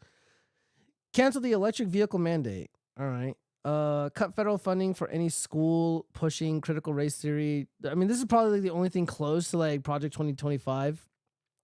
Critical race theory, radical gender ideology, and other inappropriate racial, sexual, or political content on our children. I mean, this is totally sensible, but whatever. Keep men out of the women's sports based. Deport pro-Hamas radicals and make our college campuses safe and patriotic again. Yeah, I agree with that. Secure our elections, including same-day voting based, voter identification based, paper ballots, and proof of citizenship. Unite our country by bringing it to new and record levels of success. Yeah, so Brittany Mahomes loved this. She liked this. Brittany Mahomes is a patriot. A lot of these people in the NFL, they like Trump. And because of her status as a, I guess, celebrity, along with Patrick, they're just gonna fucking bully people. Everybody who likes Trump just gets fucking bullied. But yeah, all this, like the only one thing just seems kind of like, ooh, sussy, but for the most part, I don't care. Let me read some of these comments before we move on. Let me see. Let's see, blah, blah, blah. Cheese can hire mercenaries. Oops, I mean a security force. We know what you mean, AC. The police just arrested the gang leader. Oh, no shit. Well, I'll have to follow up on that. Zombie Bomb, for real? For no reason. I love fascism, disavow.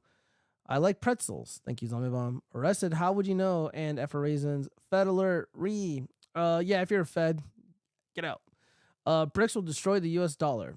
I don't want to say I hope so, because I don't really know what happens if BRICS overtakes the dollar. I don't know what the world would look like if that were to happen, but who knows? Not the building material. I know.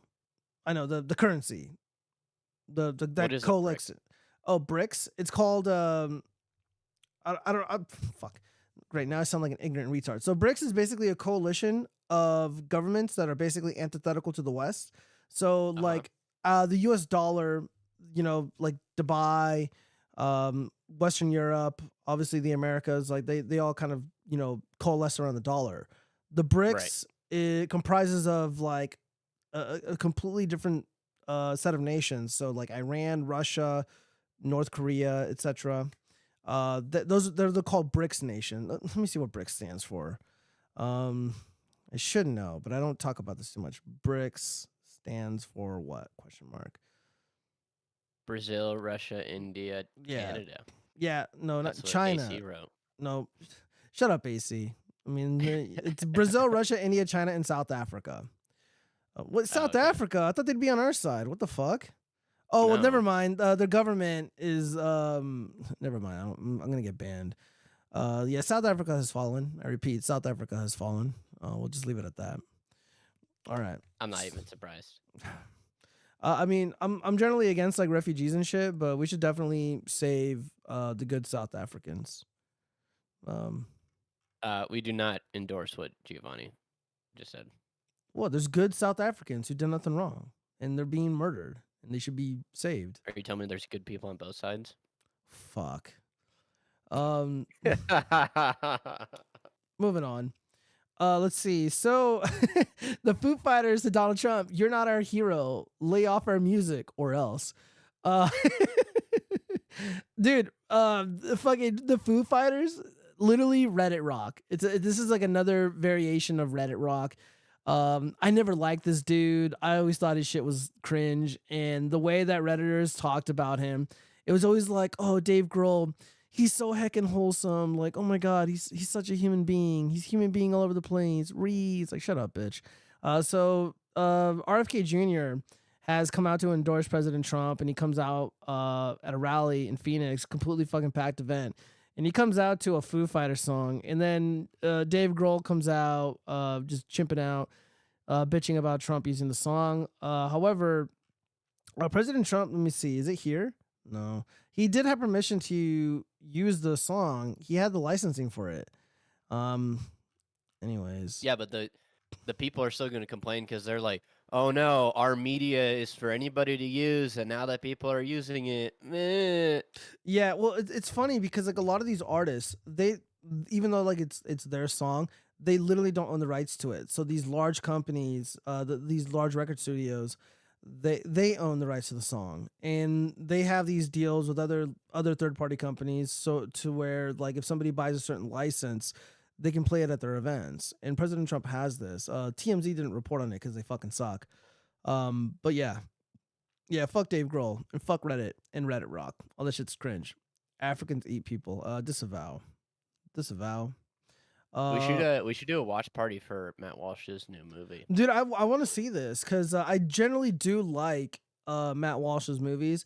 Some of his like takes on certain things are kind of cringe and shit, and like he mostly sucks because he works for Mossad agent Ben Shapiro. But I do like his movies, and this concept does seem legitimately hilarious. So, man bun wearing Matt Walsh makes liberal white women toast to being racist in documentary. Am I even allowed to play this? Oh, it's only a minute long. And just to see you guys at the table having this conversation has been really enlightening for me. Anyway, got the DEI certification. Yeah. And I'm just on the journey. All right, you ladies have a great night. Notice how like all these women are fat? I wonder what that means. Decolonize yourself. Do your own white supremacy dismantling, and then you can start to bring in other people. Can I just say one last thing? Can I just propose a toast? I mean, just raise a glass if you're racist. And that's the thing. Cheers. Oh, I'm not racist. Let me To drink my racist, well, glass. all the rest of them. To racist. Donald. Dude, like it's so funny that like he was also at the DNC. And he was like photobombing certain politicians and certain like high profile people, and like he's got this most ridiculous, obvious fucking like costume on. Like he's wearing like this over exaggerated man bun, and it's funny. Especially coming from Matt Walsh, because generally he's like really dry. So when he does something that's supposed to be humorous, it comes off as really funny. But what we were witnessing, Steven Crowder approach. Steven Crowder's pretty funny too when he fucks with people. But he that dresses as event, a lady. oh yeah, Jesus. I totally forgot about that. Now I got that image in my head. No, that event, there I forget what it was called. I think I did a bit about it. There's these events where like these like super woke ladies, like the Magic American woman at the head of the table, she basically hosts these events where like fat liberal women can pay her money and I guess absolve themselves of their racism. And that's why they're having that event. And he somehow was able to sneak into this event in this ridiculous disguise and completely fuck with them and record the whole thing. I literally don't get it. So I'm excited to see the movie. Let's see what it said here. A group of mostly liberal white women who are obese were quick to raise their glass in a toast to being racist when cajoled into doing so by an undercover man bun wearing conservative podcaster Matt Walsh. Walsh crashed a progressive supper club called Race to Dinner. Yeah, that's what it's called. Commiseration session last year for this upcoming documentary, Am I Racist? Those dinners, which reportedly cost women up to $5,000, feature 2-hour-long, honest, many say self-loathing conversations about race, typically with 8 guests. So yeah, people are literally paying money to sit at a table with like this like fat woke lady, and she tells all these other fat white woke ladies that they're like bad for some reason. Why is this a thing? I don't know. But Matt Walsh is like, he looks like the quintessential hipster, And when he puts on the man bun, like it's almost impossible to like recognize him. So this works, surprisingly. Do you know when this comes out, Cheese? I think like a week or so. Oh, Am I a Racist is set to hit the silver screen on September 13th. Yeah, we should have a watch party for sure. I have really good internet, so I'll probably just play it. I'll pirate it and we'll watch it together. And let me see, what's September 13th? Let me pull up my calendar. What day is that? That would be Friday. Yeah, we could probably watch it Friday night. That'd be kind of cool. That'd be pretty fun.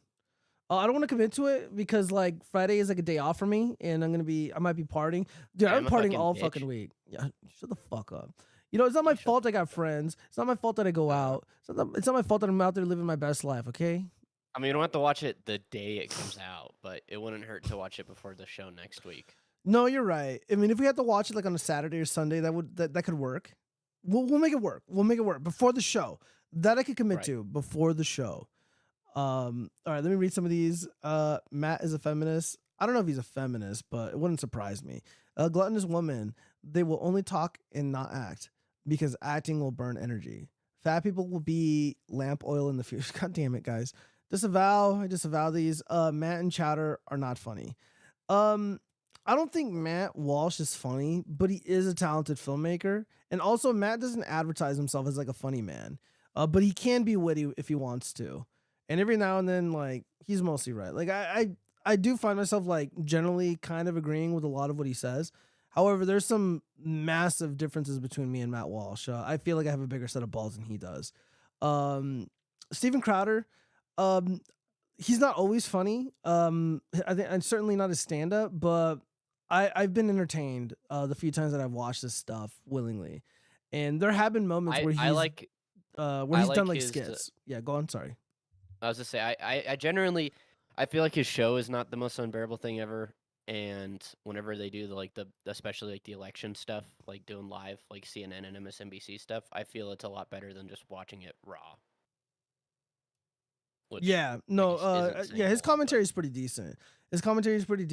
And his show is generally like kind of easy to digest, and like he's not obnoxious. Like I don't know, like I don't dislike Crowder. I really don't.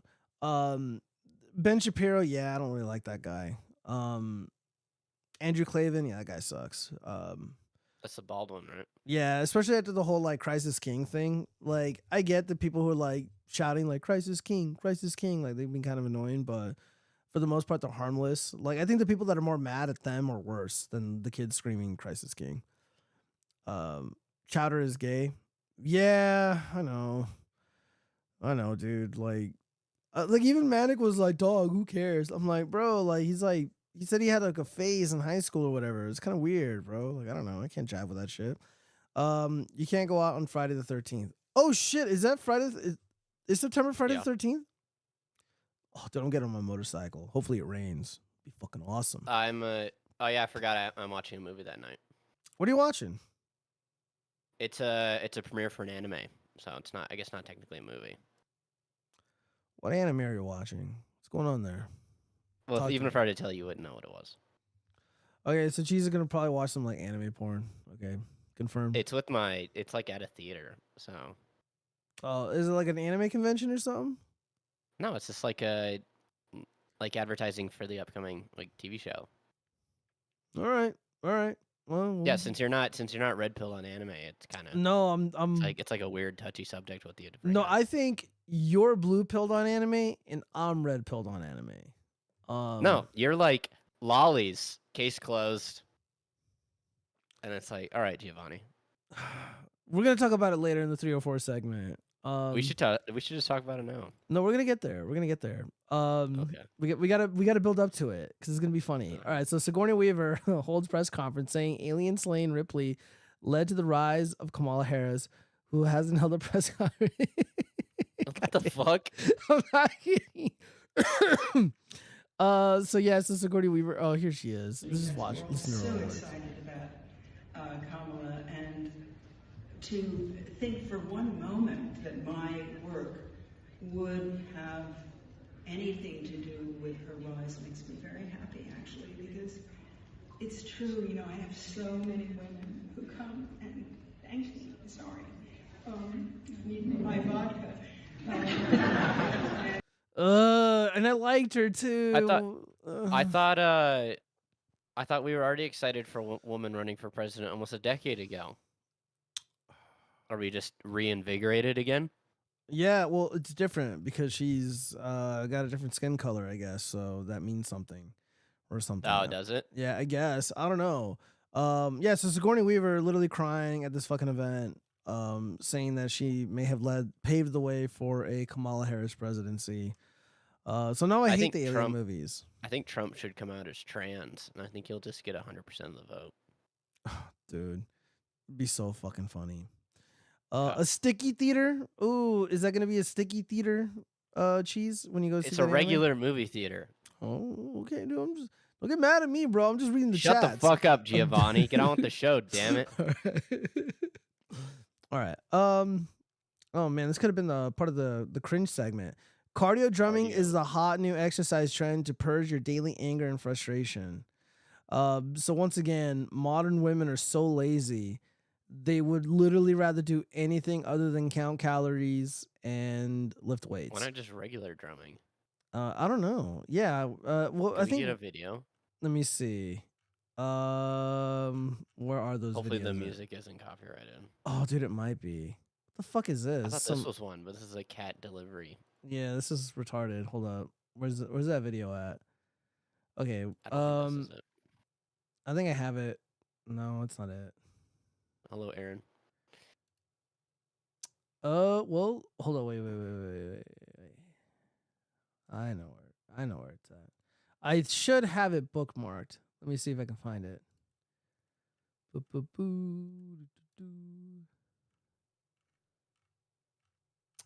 Nope. Oh well. The show must go on. All right, so let's just get into the crime shit, because after this, we got to talk about Aaron Imholt. So fucking funny. But yeah, big news out of Las Vegas. So jury deliberations continue in Robert Tellis' murder trial. Well, the jury has come to an agreement. They come to a resolution, and Robert Tellis was found guilty, and he will be serving life and eligible for parole, 25 years. Who was Robert? Robert Tellis was a glorified Clark County clerk. And like, I know some of the people involved here, and a lot of, like, Dr. Grandi did a video about this guy, and it was mostly good. But what people don't understand is that guys like Robert Tellis, like, if they wanted to fuck with you and make your life miserable, they absolutely have the power to do that. They're like, oh, well, he's just some lowly guy. He's some lowly government clerk. No, not really. Clerks run the show in most of these, in most like cities like Vegas. And this guy had aspirations to be the governor of the governor of Nevada. And he probably could have been. The Democratic Party, they like plucking, they like picking the talent from local government, like local counties and shit. So like Clark County is where he worked. He was an elected government official, and he could have been a governor in the future. The guy was so sure and so confident in himself, very cocky, and he was recorded and not spied on, but he was investigated by a journalist, Jeff Gehrman. And they caught him dead to rights, cheating on his wife. They caught him engaged in inappropriate relationships with people that he worked with or people who worked under him. And he woke up one day, he's like, yeah, I got to kill Jeff. And he did. He ruthlessly murdered Jeff in public. Like, it's on video. And he almost got away with it. So Jeff Gehrman is no longer with us. And the only good journalists are the ones who perish like this. So Michael Hastings comes to mind. He unfortunately passed, in my opinion, murdered. And Jeff Gehrman, he was legitimately murdered by this asshole here. So he was saying that he was going toe-to-toe with his real estate company. And he said that they set him up. They were able to extract his DNA, plant it strategically, and have somebody kill Jeff Gehrman. And he came up with this like elaborate story. And fortunately, after about 48 hours, the jury's like, yeah, he's guilty, and he's no longer with us. However, if we get another Democrat governor, they'll probably pardon him. It wouldn't surprise me. A lot of these people, a lot of these clerks, dude, they got aspirations to be president and shit. I mean, just in San Francisco, Harvey Milk, the fruitcake, who was also a PDF document. That guy has a giant naval vessel named after him. That guy has movies about him. Hollywood made movies about him, starring Sean Penn. That guy was fortunately taken out before he can do real damage. But Harvey Milk could have been the governor of California one day, and he never did anything significant. The guy was just a clerk, like he was a nobody. He was literally a PDF file. He preyed on little kids, but he's glorified by the Democratic Party and by pop culture. And that I saw that in Robert Tellis. So a lot of these dumbasses that say like what he did wasn't significant or who he wasn't significant, that's not true at all. The course of human history has changed dramatically because this guy is behind bars now. Let's see. Glory hole clerk? Yeah, something like that. When I'm the king, I will make clerks swim in the lakes with alligators. Based. Milk? Yeah, Harvey Milk. He was a infamous public official in San Francisco. And the only reason why he's been notable in the history books is because he is a rainbow guy who got plowed in the bum by men. And no, I am not kidding. And yes, his real name is Harvey Milk. All right, well, anyways, let's get into Aaron Imholt, because he went to fucking jail this morning. So he was in hiding for the weekend because we had a 3-day weekend. Monday was a federal holiday. It was Labor Day. The Democrats did not let us forget to thank a union member. Unions. Thank the union. Shut the fuck up. Oh, I was about to say some bad words, but if they were here and if I wasn't recording, I'd be like, shut the fuck up, blank. Anyways, Aaron Imholt was hiding, and he turned himself in this morning at Tuesday, and he went before the judge. It was on video, and they gave him the option that you can post $73,000 in bail, or you can just be released right now with a bunch of conditions. So the conditions basically state that he is not allowed to talk about or talk to or go inside Kayla Ricketa's house. That's it? Yeah. I mean, do you know what he did? Do you know why he ended up in jail? No idea. He allegedly sent an image to his former best friend, Gino Bisconte, and that image was of Kayla Ricketa completely nude. Now, I found out today that the photo that Kayla Ricketa allegedly sent to Aaron, Nick was in the photo. I was not supposed to know that, but now I do know, and I can't elaborate further. I'm sorry, you guys. But the degeneracy is so much worse. I know things, I can't really say much, and I have a soft spot for Aaron, which is why I offered my services to him, because he needs a strategist on his side. He's making a lot of mistakes, and he's already come out publicly on one of his locals page or one of his paid patron pages, and he said that he's going to double down, and he's not going to go quietly, and he's going to fight this, and he's going to be a thorn in the side of Nick Ricketa for as long as he can be. Aaron doesn't give a fuck. This guy has nothing to lose. Nick picked the fight with the wrong guy, and like Aaron's a piece of shit because I'm against doxing. Doxing people's lame. However, he only sent it to one person, and then his friend Gino fucking ratted him out with his retarded fiance. And yeah, Gino's saying a lot of really interesting things, man, about the dishonesty of these people, and that they're trying to basically circumvent this rule of engaging with a state's witness, and they're trying to get to him in a roundabout way using conduits like Gino Bisconte or Keanu Thompson. I trust your intensive rainbow knowledge. Thank you, Zombie Bomb. I know a lot about the rainbow stuff. I will not elaborate further. So yeah, Aaron's fucked. In my estimation. So after reading the laws, it does appear that he did send the image, and unfortunately he did it while he was on the live stream. He didn't show what it was. I mean, I know what it is, and Nick was in that photo. Make what you will of that information. So it's a misdemeanor. However, it gets elevated to a felony when you are engaged in revenge porn with the intent to harass somebody, and it's like even more elevated in awfulness if you profit off of it. Which you could probably make the case that might be true because he's doing this on the live streaming, and this is how he makes his living. In my opinion, though, I don't think the elements of harassment exist. I mean, Aaron's never really said nice things about Kayla, but he said more positive and kind things about her than not. I don't think this rises to the level of harassment or any sort of criminality for that matter. But he did fuck up.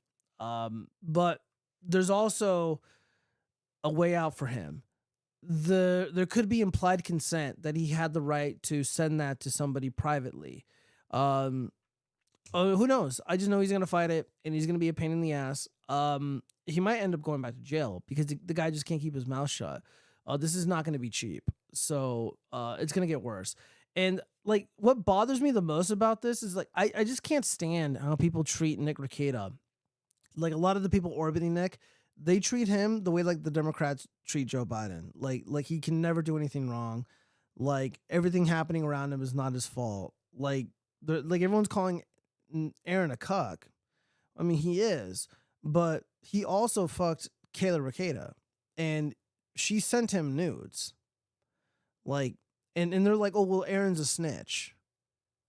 Yeah, I get that, but I read the charging documents. Dude, like 5 fucking people came out and ratted out Aaron. Like, I just don't understand why Aaron is like the punching bag here. I don't know. I think it's kind of weird. What do you think, Cheese? Let's see. This is boring. Bring out the puppets or I'm out. God damn it, Raisin. All right, here, let me get the puppet out for you. All right, guys. Here's the puppet, dude. I'm just gonna leave it right here. It's gonna sit down with me. All right. I expect some super chats now that I got the puppets here with me. Dude, there's a fucking puppet right here. Don't fucking give me a countdown, you bastard. All right. Anyways, let's move on.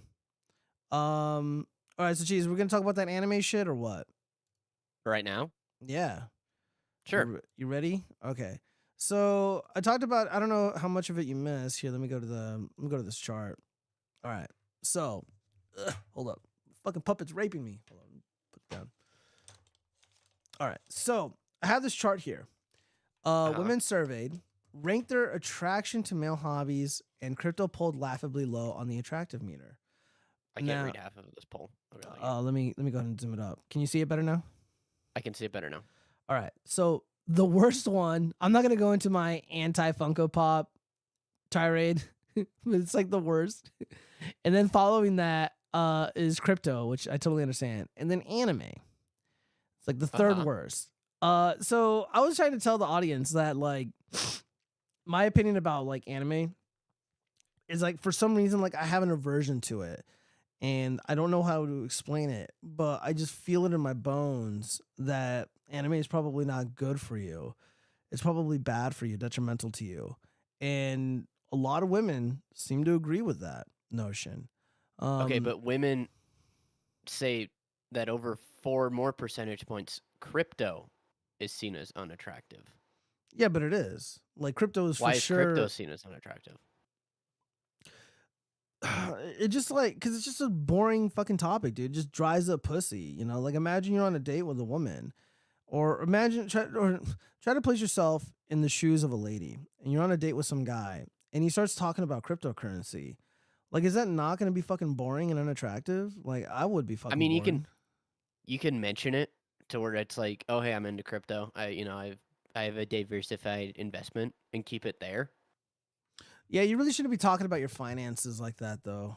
So I disagree with it. I disagree with that. Can you scroll down just a little bit so I can read all these correctly? Okay, Yeah. there we go. So it also specified arcade games and video games. Yeah. Like, I'm not going to touch the anime thing because Why? well, I wasn't gonna touch it at first because women also watch anime. No, it's not a a lot male. though. Not a lot. It's That's not a a it's not myth. a male dominated media. I think it is. I think it 100% is. To suggest otherwise is a cope. Like, no. Like there's been manga written by women. So there's So- been games developed by women, but it's Right. mostly a male dominated thing. Look, dude, the numbers speak for themselves. The survey speaks for themselves. Reality speaks for themselves. Like, Hundreds of surveyed women. well, you get how like polling and shit like that works. Like if you were to like broadly expand the number of people that you include in this survey, the results would probably still be the exact same. So, would you argue that manga is a comic book? I don't know if it's a comic book or not. It's just Japanese comics. Okay, then I guess it would be a comic book, sure. Right. So then the only difference between a manga and the anime is that it's just animated. But then it's seen as 10% less attractive to then watch it in motion. Well, yeah, I mean, it just like okay, dude, like again, try to put yourself in the shoes of a lady. And you go over to some guy's house. Let me turn off all rationality real quick. Yeah, exactly. And you're a lady. You go to this dude's house, and he's just like sitting on the couch, and he's just like eating Cheetos, watching fucking Naruto. Like, dude, like her pussy's gonna dry up. Like, Okay, and if you were watching any TV show in that condition of yourself, is that also not seen as unattractive? It probably is seen as unattractive, but there's degrees to unattractiveness, and I feel like anime is much worse. Like I asked myself, what would I rather be caught doing? Would I rather be caught watching Breaking Bad with a bag of chips in my hands, or be caught watching fucking Naruto or something in the exact same position? And I would rather be caught watching Breaking Bad. I feel like that's less bad. It looks less dorky. It's more socially accepted. Like, I just feel like people are like, oh, well, women like anime too. Yeah, I'm sure there's some of them, but I feel like most of the whole, like the entire anime space, at least online in these communities, it really is just a way for like certain influencers and content creators to kind of milk a male dominated audience for everything that it's worth, and to take advantage of them. They're chameleons, they're grifters, like I see a lot of that. But like in the real world, like, yeah, maybe like I met like one or two chicks who are like okay with anime, but like most of them don't, like, are not down with that shit. Like they're not down with FunkoPOPs. They're not down with cryptocurrency or anime or Magic the Gathering. Like they think that shit's kind of weird. And like there was this video of this guy who, it went viral, and he was complaining about not being able to find a girlfriend and shit. And he's like, what am I doing wrong? Like, I'm such a nice guy or whatever. And like, you look at the background of the room that he's in, and he's got like posters of like anime posters everywhere. Like that's not attractive. Like if done tastefully, then sure. Like you can decorate your room with your interests and it'd be seen as like not great versus like great. Does that make sense? Yeah. I mean, I'm sure there's like degrees of it. There's some parts. Like you and I went to Evo. Yeah. Right? And like I would say objectively, I think fighting games are pretty cool.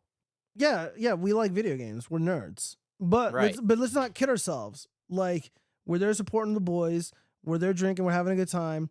But that was like almost an all dude thing. And the few Right. chicks that were there, And all of them were half naked in cosplay. they're either like regular chicks who got a boyfriend, or they're really frumpy, or like they're cosplayers, influencers, whatever, and they literally have an army of dudes following them because they're pathetic simps. Like, right. It's like those three categories, like that's mostly it. And maybe if like they have a job or whatever and they're working the venue, cool. But like no, because I would argue more that like the further up you go, because like I would argue that D&D is less attractive of a video or as a game than a lot of these other ones?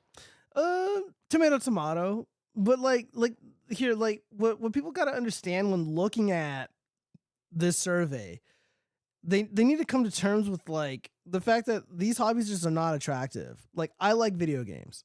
I love video games. I have 2 very high-end computers that I play video games on. And I make no apologies for it. Shut the fuck up, bitch. And I make no apologies for that at all. However, I'm not delusional. And I know if like I'm dating somebody or like I'm married or whatever, and the woman wants my attention and wants me to take her out and do shit, and I'm like sitting there on my ass playing video games, it's going to be seen as a not attractive hobby because you can't include the woman in said hobby. Like this is mostly like a solo thing for us, or at least it's for the boys. You know, you get home, you play Call of Duty with the fellas. Like, yeah, most chicks don't like that shit, dude. Like I have a lot of like girly friends and shit, and like they always complain, mostly jokingly, that like, oh yeah, you know, my man, he's just fucking playing that shit all night when I want him to go to bed with me. It's like, oh yeah, I get it. But yeah, I mean, the list is interesting. I don't know how I feel about magic tricks. It's kind of offensive. Arcade games, I mean, luckily it's not as bad as like Funko Pops, but like, what do the arcade games do? Stamps is pretty funny. I had to explain that one. Well, 50% of women don't find collecting stamps attractive. Yeah, a lot of boomers love to collect stamps and shit. It's a thing. When I was a banker, people would go into my work to buy stamps. I know that. Yeah. My point is, the fact that that's even on there is kind of funny.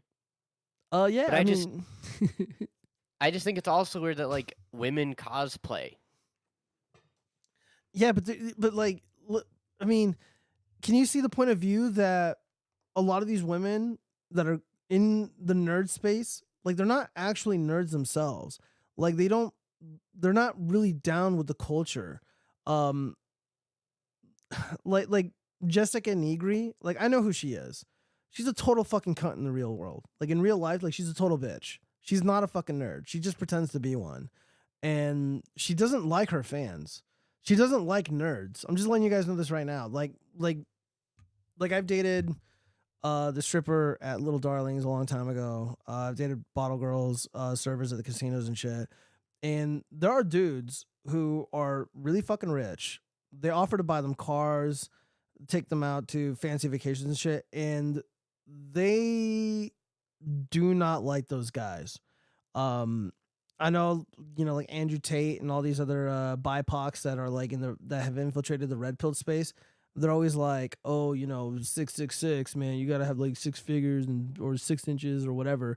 And no, like a lot of these guys are fucking rich and they want nothing to do with them. They don't respect them at all. Even though they're all sharing the same space, even though one of them are performers and the other ones are just consumers, they have no respect for their customers. They don't like them. Same with these cosplayers, like these like super hot cosplayer chicks. A lot of them do not like their fans. They do not like them at all. They just want to. They're just pay pigs to them. Like that one video, I forgot the name of the content creator, but the mod, the Twitch mod, was like, oh, I'm so cool, I'm the mod or whatever, and she just doesn't give a fuck. Like that's basically it. Let me read. Well, yeah, but you can't say that like women can do cosplay, and if a man does it, it's seen as unattractive. That's my point. Well, men and women aren't the same. When a man and a woman engage in a certain activity, is completely different depending on the gender, how people respond or feel about it. For example, women in a pillow fight, it's fucking hot. But if me and the boys are in a pillow fight, it's fucking even cringe. hotter. Shut up. No. Let's see. Have you seen One Punch Man? Absolutely not. No. Gio has only seen 1 Minute Man. Oh, that's right. I've seen like half of one season. Is heavy metal an anime? Heavy metal is a music genre. I call out cope. Who's coping, AC? I like sitting around watching video games that I don't have to play myself. Zombie Ball, I actually like doing that too. Like Callisto Protocol. Like I didn't watch like gameplay of it. I just like typed in YouTube like Callisto Protocol, all cutscenes. So it's like watching like a 3-hour long movie. It's pretty dope. There's nothing wrong with that. If a woman is interested in you, she will try out your hobby and get into it too. True women submit to your hobbies. I don't know about that. There are certain hobbies where women don't belong in them. Women don't like to do stuff. Okay. You should play too. The dogs start crying when I'm holding a controller for very long. So yeah.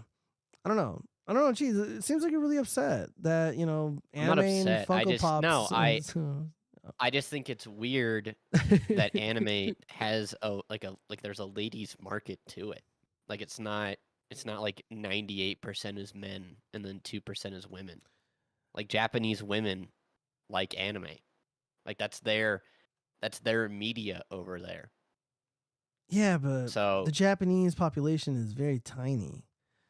Extremely tiny. And I mean, within the context of the West, you know, anime subculture is overwhelmingly dominated by men. I would say more than 85%, probably more than 90%. And, you know, the women have spoken. Like, look, I like video games, but I know that chicks don't generally dig that shit. So I don't talk about video games. Actually ever, unless I'm online with the fellas on Discord. yeah, but then I've been in relationships with women and played video games with them. Yeah, but those are unicorns, bro. Like, it's not common. Like, you have to understand. Like, why are you being so close-minded? No, it's like for you, you're like, why don't you like anime? And then you're like, let me pull up this graph, and because women don't find it attractive. Well, that's like, one of it. That's one of it. Okay, no, you're right. That would be lame if that would be lame if that was the whole truth. It's a big part of it. I don't want to be seen. Like, how do I put this? Like, there's something about the group of guys that consume anime. Like, there's a stigma around them, and I feel like there's something weird about anime that I don't know how to articulate clearly, and it's not positive. Like, I don't know, man. I'm not gonna argue the Japanese aren't weird. They've a lot of quirks and things that they talk about and all that, like big boobs being like a gag that they like to use like all the time. Like there's a show, for example, called Fire Force, and most of the characters wear like fireproof suits, and there's this one chick, she has her fireproof suit on, but it's always zipped down to her ankles, and she has a bikini on for no reason, like at all. It's never explained why she just has a bikini on while everybody else has like full suits on. And for me, the only thing I can think of is like, well, you know, I'm a dude, I like ladies. Oh, there's a half-naked lady every now and then in my show. That's the only thing I can think of. Yeah, but it's not like real though. It's a cartoon, right? Or an anime, and like, dude, it's kind of like it's kind of like the way that like I look at pornography. Like, I don't know how to entirely articulate it, but like when you watch it, you just know that it's bad and that you know that it's wrong. You know, like seeing videos of like little puppies getting kicked, like it disgusts me, and I know that it's wrong. I can feel it in my bones that being cruel to animals is wrong. And I don't know what it is, but when I see anime, when I've watched anime, like actually sat there and tried to like watch Which ones have you seen? I don't remember the names. Just like watching some random fucking video, or just even seeing an image of some anime character, or whatever. Like, I'm looking at this thing, and I just know that it's wrong. I know that what I'm looking at is not good, and that it's bad. It's bad for my soul, perhaps. And I know that's like lame and like a cop out and shit, because like I'm not really able to articulate it. But there's just like things out in the real world that you encounter when you're like out and about, and you just know that it's wrong. Kind of like when you're, you know, like in a social setting, and there's some like random person that's introduced to the group, and you get a bad feeling about them, and you don't trust them, and you know in your heart that they're bad. That's how I feel about anime. Like, I'm just looking at it, and I'm just like, I don't think this is good. And not just like artistic or anything like that, but like it's bad for you. Like, it's really, really bad for you. And you look at the kind of people that like are struggling with like women, they're struggling to make friends and shit. And you look at the videos that they make, you know, crying for help essentially. And one of the common denominators I always see is that like they're really fucking into anime. And I don't get it, dude. I don't get it.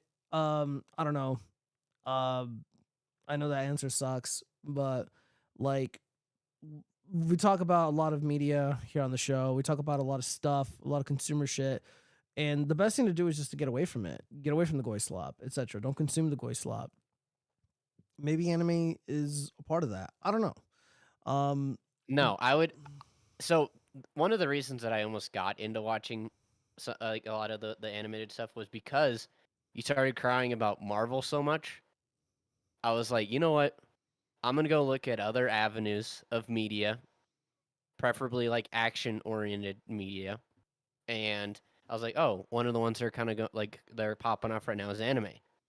And I started watching a lot of the big shows, and a lot of which were really solid, like were either just pieces of media or even like pieces of like science fiction and all that stuff.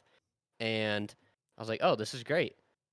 Not because it's animated, but it's just a way to tell a story. That'd be like, you're like, oh, I don't like Studio Ghibli movies because they're animated. Like, that's a really dumb reason not to like something. Does that make sense? No, I mean, you're not wrong, but I don't know how to explain it, I dude. recommended that you watched a couple episodes of Attack on Titan. Just give it a watch. Yeah. That's what I recommended you do. Yeah, and you never did. I'm somewhat open-minded to it. But Right. we just haven't gotten there. Because I told you. I said Attack on Titan doesn't have any of that weird stuff going on that you might not like. And it's a show that I've recommended to plenty of other people as well that are like, oh, I'm interested in this and I'd like to give it a try, and I recommend Attack on Titan as one of them. Yeah, for no reason it's not calling me weird. It says Gio is weird.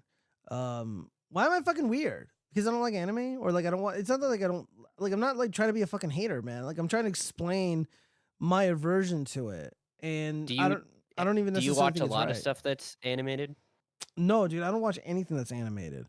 The last thing I used to watch that was animated, Clone High, early 2000s. The Simpsons, early 2000s. I stopped watching it when I was in high school because it just stopped being funny. The Critic in the late 90s, good shit. But like that wouldn't be considered anime though. Those are just cartoons. But no, I don't watch anything animated. I know like one of my friends, she tried to get me to watch what's that movie, Invincible on Amazon, and I'm like, nah, I'm good. I also have a hard time recommending that one because the second season really sucked. Oh. Yeah, I can see that. Is Attack on Titan the one with the giant naked people? Yes, it is.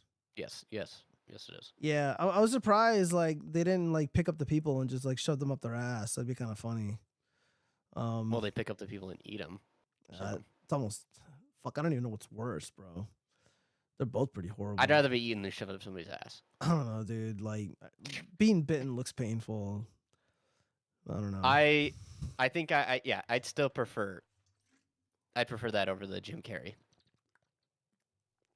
Yeah, but one result is like really, really painful. The other one is not. Well, one you'd be dead. The other one you will eventually be dead. I feel like something that big with that much willpower is like, you're going up my ass now. It's like, yeah, I don't think I'm coming out of this. No, you're probably right. But yeah. Yes, Pokemon is an anime. Yeah. Yeah, when I was a little kid, I liked Pokemon. So I don't know. Yeah, and Pokemon is like super duper like kid friendly anime. And it's only still going. It's only still going because of the damn video games and the merchandise and all that. Oh, no shit. It's still going on? Shit. Pokemon is the highest valued like media franchise in the world. Wouldn't surprise me. Wouldn't surprise me at all.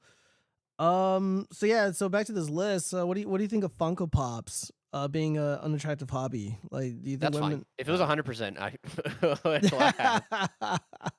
Yeah, I was showing the chat during the test stream like all these dudes with their like collection of Funko Pops, and I don't know if you saw the segment. Did you? No, I did not. But I just know in general, I feel like as far as like models and figures and all that go, Funko Pops are like objectively bad. Oh yeah, 100%, dude. Yeah. Guess how much the most expensive Funko Pop is? Just I'm guess. gonna go with like 10 grand. It's 100 grand. 100 grand. Mm-hmm. Let me pull it up. Which one is it? I don't remember the exact name. Let's see. Hold up. Funko Pop. Raisin, the rule of anime, it's literally just animation, I think just in Japanese or whatever, and then that's just all it means. It's like if somebody says like anime in Japanese, that just means like animation in English. Right here. The Buzz Lightyear one, really? Funko Pop vinyl figure, Freddy Funko as Buzz Lightyear. So Freddy Funko, I guess, is the creator of the Funko Pops, and from my understanding, there's only been 12 of these made. Yeah, so there's only literally. Yeah, there's no way I'm spending 100 grand on that. Yeah, even if I was like Jeff Bezos rich or fucking Mark Zuckerberg rich, I would never fucking no. Like no. Well, in installments of $30,000, you can own one of these Freddy Funko Pops. Yeah, dude. I think in terms of like collectability and all that stuff, that's really, really lame. Dude, they're made in fucking China. It probably cost them like less than $5 to produce this. Well, isn't that the whole joke about a lot of these things where it's like, it's not how much it's worth, it's how much you can sell it for? True. So, because that's always the thing where it's like, yeah, it's cardboard and molded plastic and all that stuff, but then some idiot is going to be like, oh, I really want Freddy Funko dressed up as Buzz Lightyear. I'll pay 100 grand for that. Dude, how did this become so popular? Do you know? Yeah, this came out in San Diego Comic-Con in 2011, and they've only made 12 of them. Yeah, Funko Pops have been around for, I'm going to go with 15, 18 years at this point. Dude, I feel like I just discovered them like 3 or 4 years ago. Barely. I remember whenever I would talk about kind of liking Marvel stuff, sometimes you'd always lump in Marvel and Funko Pops together all the time. And the part that probably annoyed me most was you lumping in the Funko Pop part, because I don't like Funko Pops either. Well, I've always like I'll shop around in like nerdy stores and all that, and I'll look at them and just give it a glance, right? Because there's just like a wall of them. I never find a single one that I'd even remotely spend money on. So you got mad at my comment that like Marvel is basically the Funko Popization of cinema. I think that's what I said. No. You said Funko Pop and Marvel. Yeah, they're basically like you're the like same. all these. Well, they're different. Yeah, but at the core, it's goy slop. It's soulless Chinese junk. It's meaningless. Well, I think Eternals and Shang-Chi were pretty much those two things. So, but fuck you. You watched Meg 2, which was all a Chinese, just with some American actors in there. Look, in my defense, I had no idea that the Chinese propaganda would be thick. And 2, that movie was fucking hilarious. Okay, so we were able to laugh and drink, and it was funny. Like, no one's laughing at these fucking Marvel cape shit movies anymore. They're all bad. Funko Pops makes me mad. I agree. People spend thousands of dollars on less than trash. Yeah, I agree. Careful with anime. You might goon or troon. Best bet is to jab out and go. Fuck. Friedrich Marx. I can't say that. I need to go. All right, for no reason. Thank you so much for joining, man. And I also appreciate the $2 super chat. Hold up. I saw it up here in the chat. Let me go ahead and read that really quick. I apologize for ignoring it. Shit. Cringe. Where did it go? Why does Nate Giovanni's look gonna depressed? dress up as Sailor Moon next episode, guys. Fuck you. My name is not Nick Ricada. Kiss my ass. Say something cringe before I go.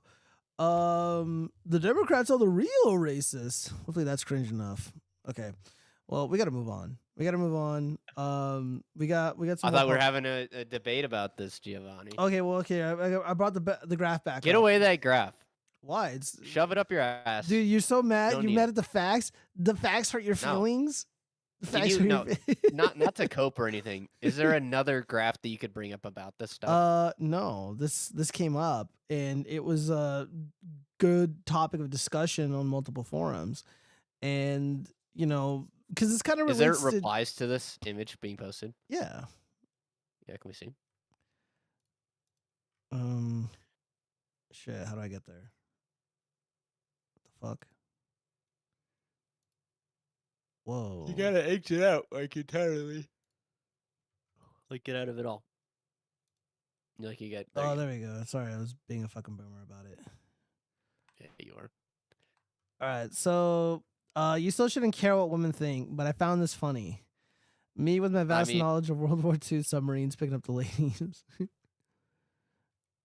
Me showing my overly complex hobby train set to the ladies. Let's play this GIF. Okay. Let's see. Pickle Rick. You like this Pickle Rick shit, don't you? No, I don't like Pickle Rick shit. What the fuck are you talking about? Oh, you don't like what's that show called? Rick and Morty? Yeah, No. Rick and Morty. Oh, okay. Crypto appears. I watched it for a little bit, but it got weird very quickly. Yeah, so this is like the quintessential FunkoPOP, Marvel, Disney, Star Wars enjoyer. His name isn't Baby Yoda, it's Grogu. Come on. Oh, whatever. You know what the fuck. Shut up. Crypto appears much more attractive if they get some free kitty. Okay. All these are all nerd hobbies. LOL. I saw lots of pretty girls at an anime convention last month, but okay, I'll keep on enjoying my nerdy hobbies. If they really like me, then they'll try some, and I'll try theirs. Yeah, dude, this is a cope, man. Like, this is just a massive fucking cope. It's like, yeah, sure. Like, it's like, oh yeah, dude, there's tons of hot chicks there. It's like, yeah, dude, they're called booth babes. Like, their job is to sit there and be attractive and to lure you nerds in. Does MTG mean something other than Marjorie Taylor Greene? Yeah, Magic the Gathering. That's why I mentioned reading, exercise, and video games when I meet women. Throw in 2 good things and 1 bad. I do not advise ever doing that.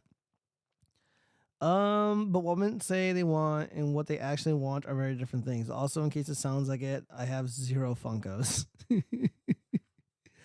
I wonder why women find crypto so unattractive if this is an official study. It's just boring, dude. Like, it just dries up vaginas. Like, I don't make the rules.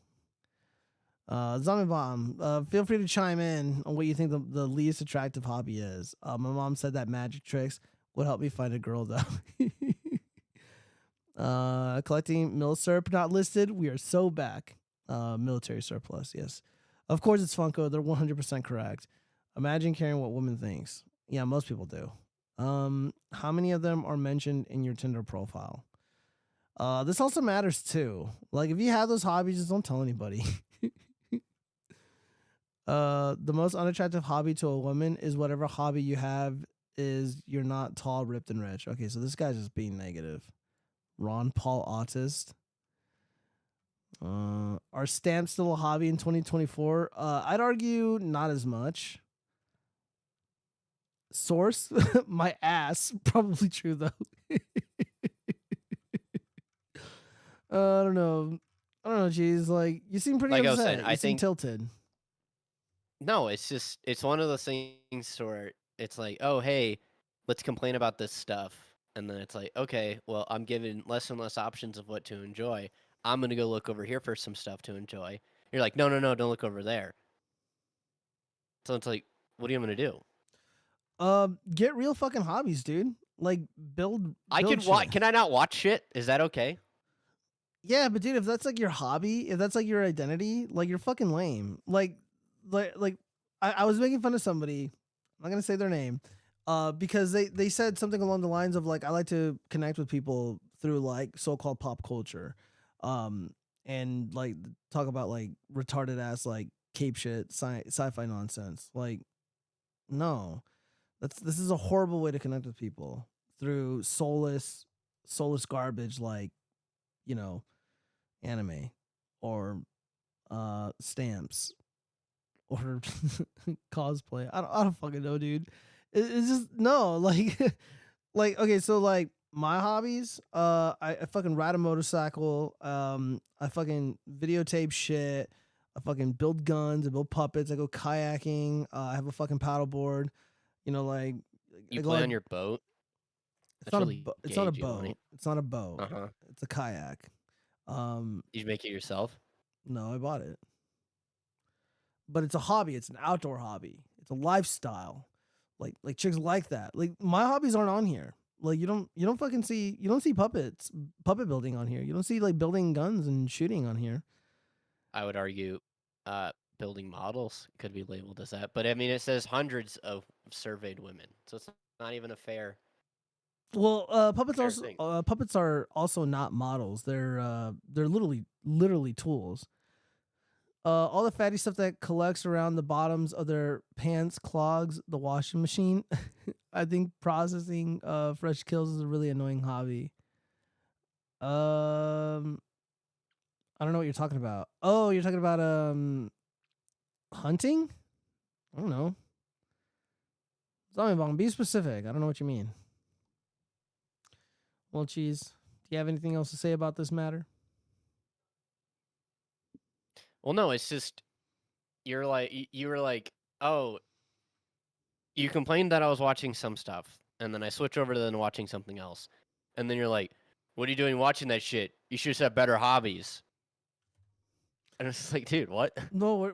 Thank you for just no, moving the goalposts a no, million times no, and then not answering any of my questions. No. I feel like you're mischaracterizing. Like That is literally what just happened. no, no. You're being unfair. You're not being charitable to me at all. You're not being fair. You pulled up a fucking graph. We were talking And you're about like, this. Look at this. Let's talk about this. Let's talk about what women care about. And it's like, all right, I'll engage with this. Well, we're gonna segue into the 304 section of the show, and then we're gonna get into surprise cringe, and it ties into the graph, which is why I had the graph up to begin with. Yeah, but then you're like, let's debate about anime. And then you're like, I can feel it in my bones. Well, and it's like, really, Giovanni? Also, the chat wanted us to debate on like whether anime was a good thing or a bad thing, and I don't want to get into the trap of saying like what Matt Walsh said, because I think he said like anime is demonic, and I think that's like boomer and cringe. But I just don't think it's good for you. Like, it's not physically good for you, and I don't know how to explain it. I am putting an end to this. Explain it. One, Please. who cares what women like? I agree. Second, women have no hobbies, so they can shut the fuck up till they get one that's not spending money. The hunting part is fine. Good hobby. Processing the kills is too messy. Most people don't process the kills themselves. They'll take it to a meat processor, and they'll get their hands dirty, and they'll package it and have it frozen and ready for you to take home and all that shit. Makes more sense that way. Well, I already told you, Cheese. Like, I don't know how to explain it, so we're gonna like. I don't know how to explain it, dude. It's not right. It just doesn't feel right. How do you not know how to explain it? Because my emotions and feelings and vibes about it are just so complex. And what happened to facts don't care about your feelings? We're moving on. Okay. Did I win this debate? No. Okay. All right. So we got to get into the 304 section. So we're gonna start off with an entry to our relationship advice. How do I, a 21-year-old female, enjoy sex again now that I've started dating an amazing man who's 23 years old? Okay, so for a little bit of background, when I started uni for about 1.5 years, I was incredibly sexually active. I was also dealing with many untreated mental health issues. Over that period, I had many partners, and never anything long-term. Some of those experiences were good, but some of them were really horrible and have left me with a fair amount of trauma. For the past 1.5 years, I have been celibate. I have dealt with my mental health issues, and I'm on the proper medication, and I'm happy now. Here's my issue. I started dating this guy about a month or two ago. He's the most wonderful and caring guy, and he is so attractive. I'm incredibly attracted to him. Yeah, that's redundant.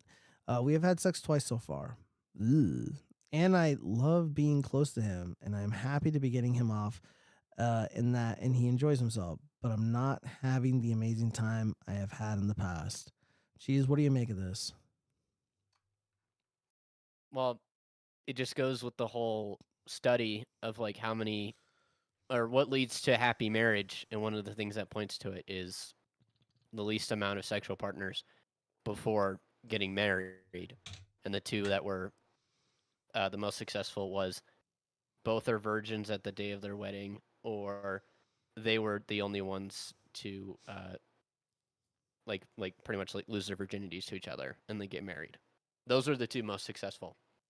So now that this girl, obviously her oxytocin levels are all messed up, and if she then decided to deal with her mental health issues by then also getting into that stuff, there's going to be a lot of bonds and ties to that stuff. So it's like, oh, great. So now this poor guy is dealing with this. Yeah, he's dealing with the aftermath of a woman with a past. I think the dead giveaway is, according to her, she had mental health issues, and she's rectified those issues by consuming drugs, probably prescribed medication, and it does kill your desire to live your life. It kills your romantic, physical romantic feelings towards another human being. She has been pacified. She has been deprogrammed, if you will. Her human urge to, I guess, reproduce has been, I guess, cut off, for lack of better words, by this medication that I assume is the culprit here. I mean, there's plenty of women who go through trauma, but they still have fulfilling sex lives with a future partner or whatever. But this isn't the case here. This is a woman who is essentially sedated, and this is really unfortunate. So as men, you got to really know who you're dealing with when you get into a relationship with somebody, because if they're pumping their body full of drugs, if you plan to have kids, it's going to affect that.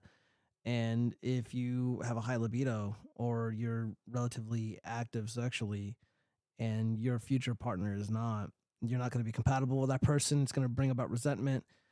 So yeah, this is really upsetting. It's really upsetting. So Diane Yep, this is why insecure men are so focused on body count. They are afraid they can't compete with their previous sex partners. Skill issue. Just get good at pleasing her. Yeah, this is a really stupid fucking take. Because it's not like, hold on, let me see what else she's saying. You will see a lot of cope in the responses to this post, but no one who is confident in their abilities cares about this. They don't want to be compared and found wanting. Use this as a confession that he's not good in bed and won't do what it takes to get good. Under chronic. Have fun marrying your whore, lol. I like my women coated in other dudes' semen, Diane. Sorry, ladies, no one wants to date a woman whose body count reads like a World War memorial. Yeah, no. It's not attractive to be with somebody who has had a million partners. It's actually kind of embarrassing as a man. Just imagine you're with your girlfriend and you show up like at a restaurant or some family gathering, or just like you're with a group of friends, and like 3 dudes that you're with are like, oh yeah, I know that girl Jessica that you're dating. Like, you know, my boys, they took turns with her. It's fucking embarrassing. So yeah, Diane Yep is coping. She was just on, she did an interview with Blonde from the Matt and Blonde show. Did you know that? I had no idea, no. Yeah, it was a pretty interesting thing, but I don't know. Blonde's kind of like retarded. Like, her opinions are really fucking cringe. I think I saved one of them that we're gonna go over. Oh no. Garbage Human writes, you can't help but be embarrassed on behalf of his ancestors. So Kaylee, who I assume is a influencer of some sort, one of my moderators flew thousands of miles to meet me. Was cool to hang out with you, bro. See you in the chat. Sunglasses emojis. And then, of course, he writes, his name is Hootie. So Hootie writes, you're even more beautiful in person. It is an honor getting to guard your Twitch chat. Here's to many more years of moderating and a cheeky little donation here and there. Glass toasting emoji. Unbelievably embarrassing. Cheese, what would you say to this guy if you were friends with him? I would just say, like, what are you doing, dude? This is bad. Like, thousands of miles? That's a long time in the air. And it's like, was cool to hang out with you, bro. See you in the chat. Dude, you know, like he looks like a normal dude too. Like, a guy like this should not have a problem dating chicks. I'm not even kidding. Like, he looks relatively normal. Gay for ass a month. comment right underneath it. I know. And then he talks, and he opens his mouth. It's like, damn, dog, you retarded and shit.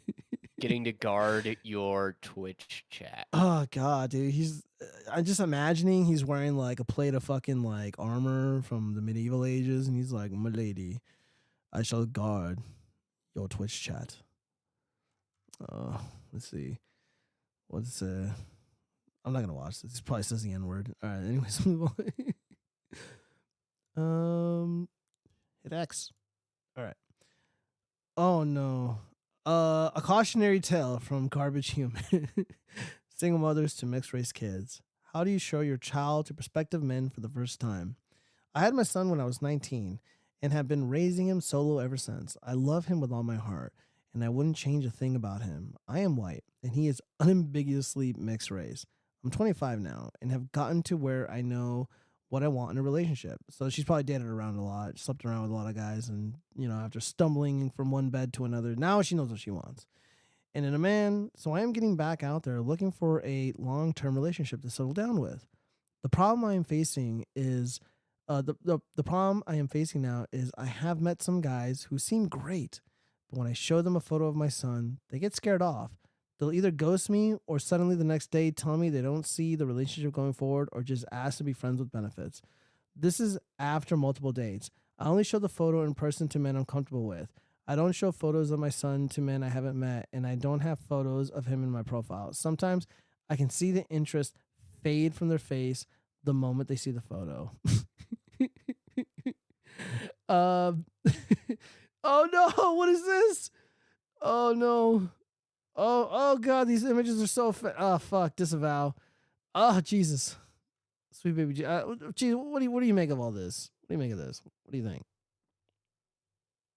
Well, it's like a part of it is you got to kind of own up to what you've done, and at the same time then be aware of your consequences going forward. And I feel like a lot of people today are just like, oh, I did all these things in the past. Why are they all coming to haunt me? And it's like, I don't know. It doesn't ever feel like you kind of, I mean, I'm not saying you can bury the kid or anything, but like there's things and actions and all that stuff that you can do to then try to make yourself do better. But I feel just always think it's funny. I feel like women aren't stupid. Like they're not dumb. Like they're really intelligent and rather sophisticated. And I'm having a hard time believing that they're this fucking clueless as to why so many of these men are running away.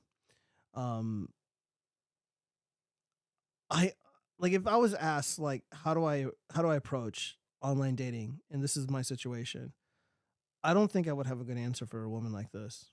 I honestly don't.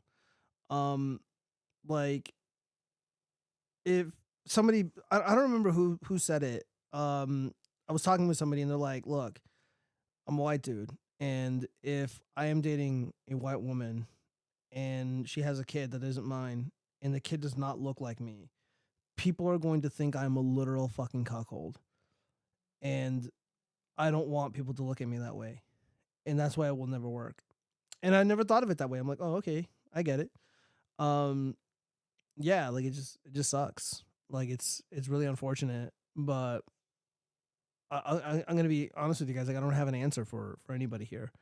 It's a tough situation. I mean, there's a kid involved, and obviously they're just kids, and it's not their fault. But well, like she said, it's like, dude, you got to be upfront, and it's what I've said before too. It's like when you're seriously dating people, and it's for long term stuff, you got to lay it all out early on. This is who I am, and this is what I want.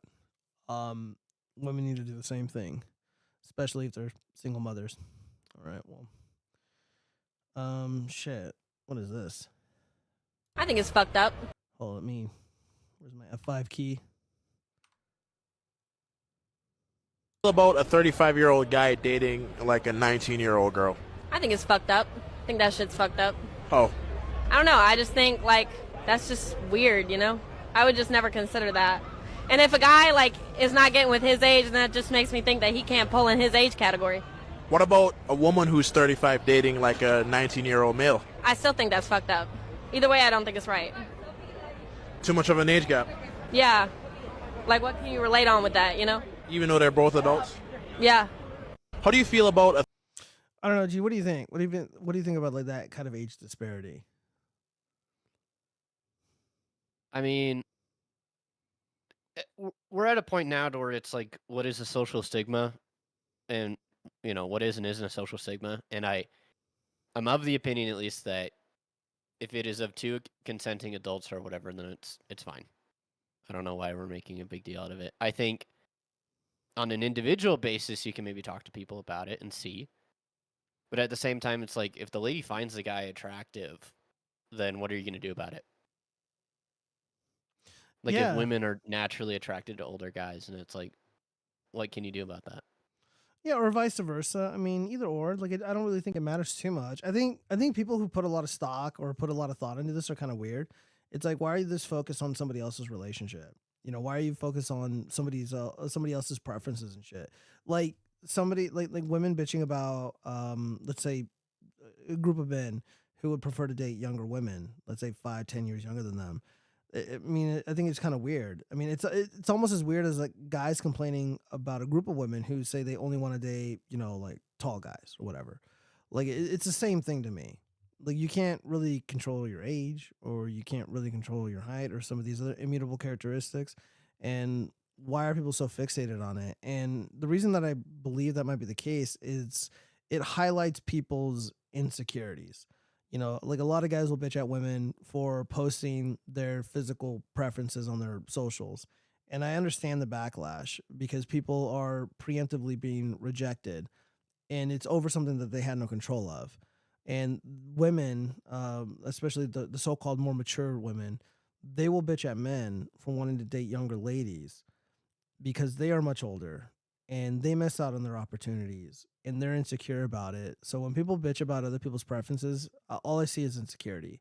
And it's really important to stay in your own lane and not worry about other people's affairs and other people's preferences, because there's a lot of fish in the sea. And like, I understand it. Like, I totally get it. I totally get it.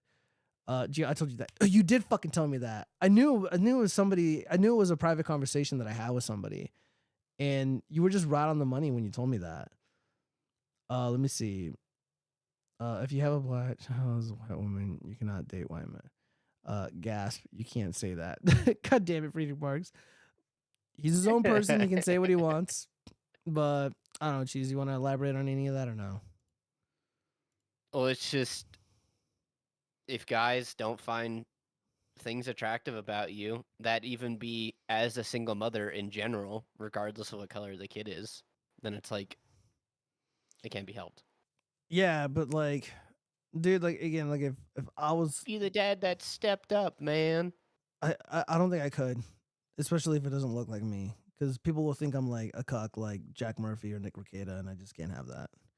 Well, it doesn't help either that the statistic is the highest likelihood of a kid, like the person that would highest, you probably know this, the person that would highest likely abuse that kid would be the step parent. Yeah, dude. Yeah, no, you can't. No, you can't. You can't. It's not even just a matter of like public shame, but it's a matter of survival too. Like, no. Yeah, I've completely forgot about that stat. Good call. Shit, we already went through this. Oh, what is this? Relationship. I'm not gonna answer that one. Oh, hold up. So, are you single or in a relationship? I'm not gonna answer that one. You wanna get in there? Yeah. Yeah, are you single or in a relationship? I'm in a relationship. With her?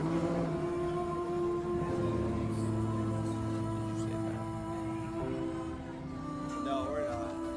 Y'all aren't together? What? That's what she said.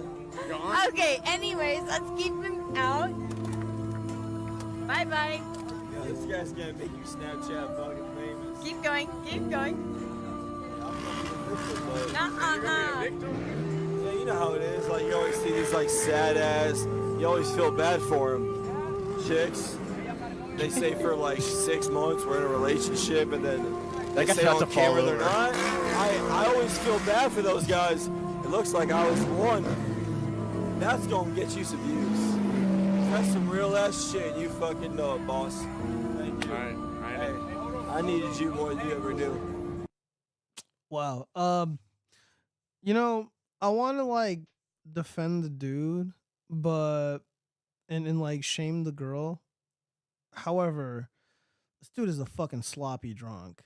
I mean, talk about unattractive hobbies. Being a fucking public drunk and not being able to handle your alcohol, such a fucking turn off. Dude, I don't even like to hang out with friends who can't handle their fucking alcohol. Like, if you can't handle your alcohol, you can't fucking hang with the boys. It's really fucking annoying. So I'm kind of thinking that, like, they're probably, like, friends with benefits or something, and, you know, she was just kind of using him as, like, an emotional tampon and maybe sex every now and then. So in his mind, they probably thought they were in a relationship, but in hers, she's like, no, it's not really a thing. I thought the reason was because she was being filmed. I mean, that's possible, but I mean, the way that I'm reading the situation, just based on their body language, him being drunk and her not being drunk at all, would suggest to me that both of these people are they're on completely different wavelengths, and this guy is definitely, or at least I'm speculating, but it appears that he's elevating himself in the life of this girl, and he probably didn't notice it because he's dumb and drinks a lot, but this is what it took for him to kind of see. Let's see. I would raise a white woman's black kid if she fucks off out of its life. God damn it, freedom marks. Step parents are not the biggest abusers. Teachers are, correct. Step parents stat is a psyop. I don't know about all that. I'd have to look into that. Mangio really has a high opinion of women's mental abilities. Not really, no. But, I mean, when you compare and contrast these two individuals in the video, one of them is completely fucking sloshed, man. Like, there's no disputing that. And, like, I'm not, like, speaking, like, on behalf of women or, like, simping, dude. I'm speaking from the perspective of, I'm speaking from the male's perspective. Like, I know dudes, and I've seen guys elevate themselves in the life of another woman, and they think they have a special place in their life when they really, really don't. This guy probably has deluded himself into thinking that, like, his place in this girl's life is more elevated, is more important than he thinks it is. There's a lot of delusion to go around, man. There's a lot of delusion to go around. That's all I'm saying. I don't know. Cheese, have you ever witnessed such things? Male delusion? Not really, thankfully. I've seen it a couple times, but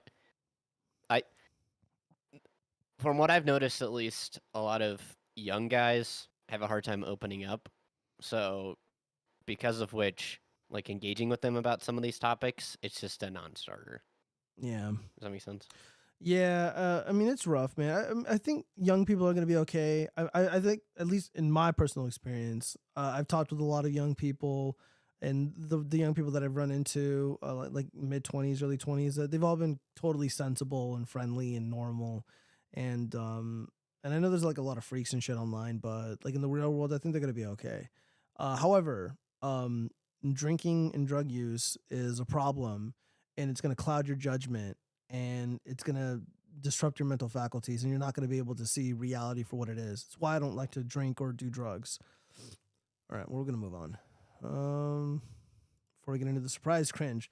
Oh, shit, what is this?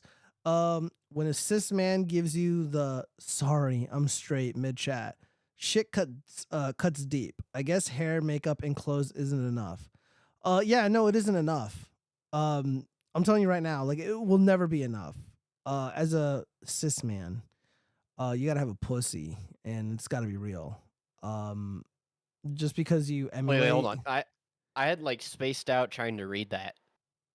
Yeah, so... When a cis man gives you the sorry, I'm straight mid-chat.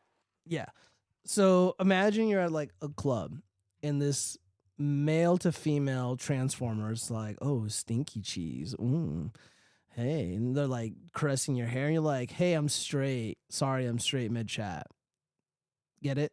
Oh. Yeah. I was trying to figure out who it was. It's male to female, dude. It's a fucking transformer. Right, no, I get it now. I get it now. From Megaton Fist.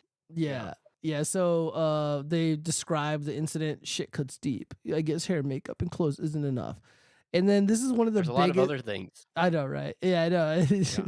They're so superficial. Yeah. People who are M to F, like, they're just the biggest incels. Anyways. No, I didn't even read that top part. Yeah, right there, MDF. But this is the biggest fucking cope comment I've ever read on Reddit. Like, this is up there. Hear it. I know it's best just to let it slide and get out of the conversation at that point. But the smartest in me would want to be like, "Oh, you're trans too." And when they get confused and question it, I would say, "Well, if you can't be with me because you're straight and I am a woman, then you clearly must mean that you are also a woman." Then I would toss my drink at them and everyone would start clapping. Then another woman in the bar would interject to let me know that she is trans, but she isn't straight. Then she would carry me home. Hey, it's my daydream. That's totally a joke. Oh, you think so? I don't know, dude. Like the whole like everybody in the bar would start clapping. Yeah. Like that's the whole Reddit meme of like, oh, I just dunked on this bully and the entire school started clapping. Yeah. No, I get and that. the principal came out and gave me a high five. Well, I was reading this and I'm like, this is a serious person, or do you think this is like an undercover troll?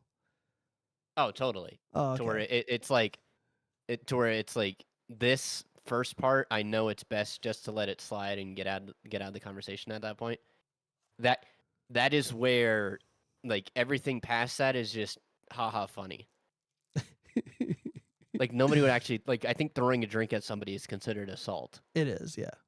Yeah. You're probably right. And I never looked at it that way. This could be a troll. Troll one, me nothing. All right, let's move on. Oh shit. All right, so this is from all our polyamory. Hey y'all, I 21-year-old male. already, I but know, yeah. right? Have been in a polyamorous relationship with my girlfriend, 23 female, for 2 years. From the start, we've had clear, simple rules: inform each other about who we're seeing, let each other know when we have a date, be honest about any sexual interactions. Breaking these rules is considered cheating.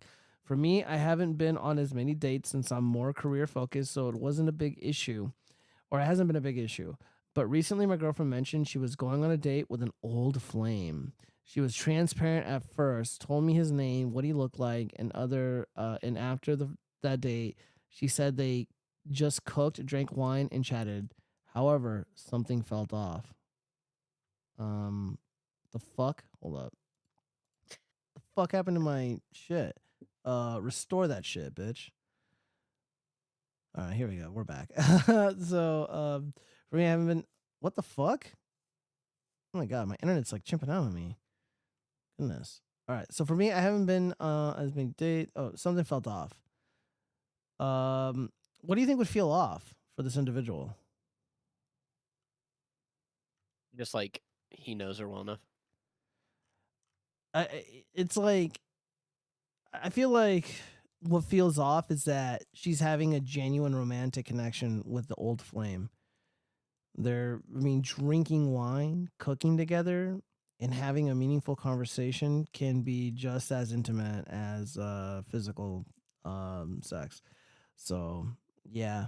Raccoon stranger, you're fucked. I don't know what to say. Hold on, let me see. Let me read some of these comments here from Friedrich Marx. Man, Gio really has a high opinion of women's mental abilities. Not all of them, but some. Gio claimed women are smart earlier. I said they're smarter than we think. If you want young fellas to open up, remove the femoid presence from an area. No opinion about that. Why are you so interested in the gay stuff? What gay stuff? Shut the fuck up. You're such a bitch. What felt off was the train the boys ran on her. Yeah, I know, right? Dude, when I was doing the debate, Ozzy and Toss was like, what should we call you? The people in the chat are saying to call you Annie. I'm like, yeah, whatever. Don't care. All right, we gotta move on to the next one. Oh shit. All right, let me hit the F5.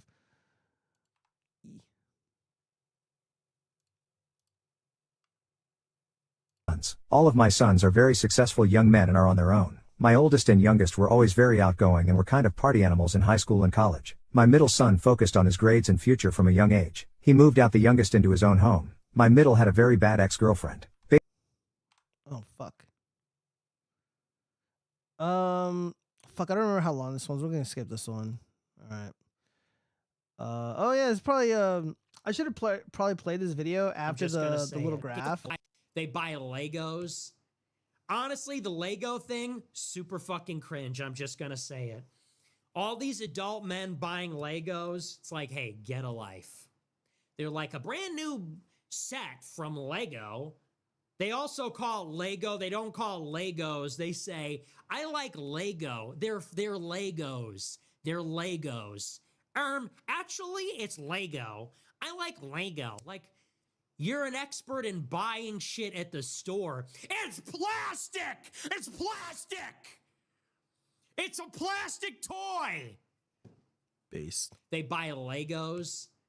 Honestly, the Lego thing, super fucking cringe. I'm just gonna So say this it. is like, dude, like anti-consumerism is like the next battlefield. Anybody who can fucking master this shit is like a god among men.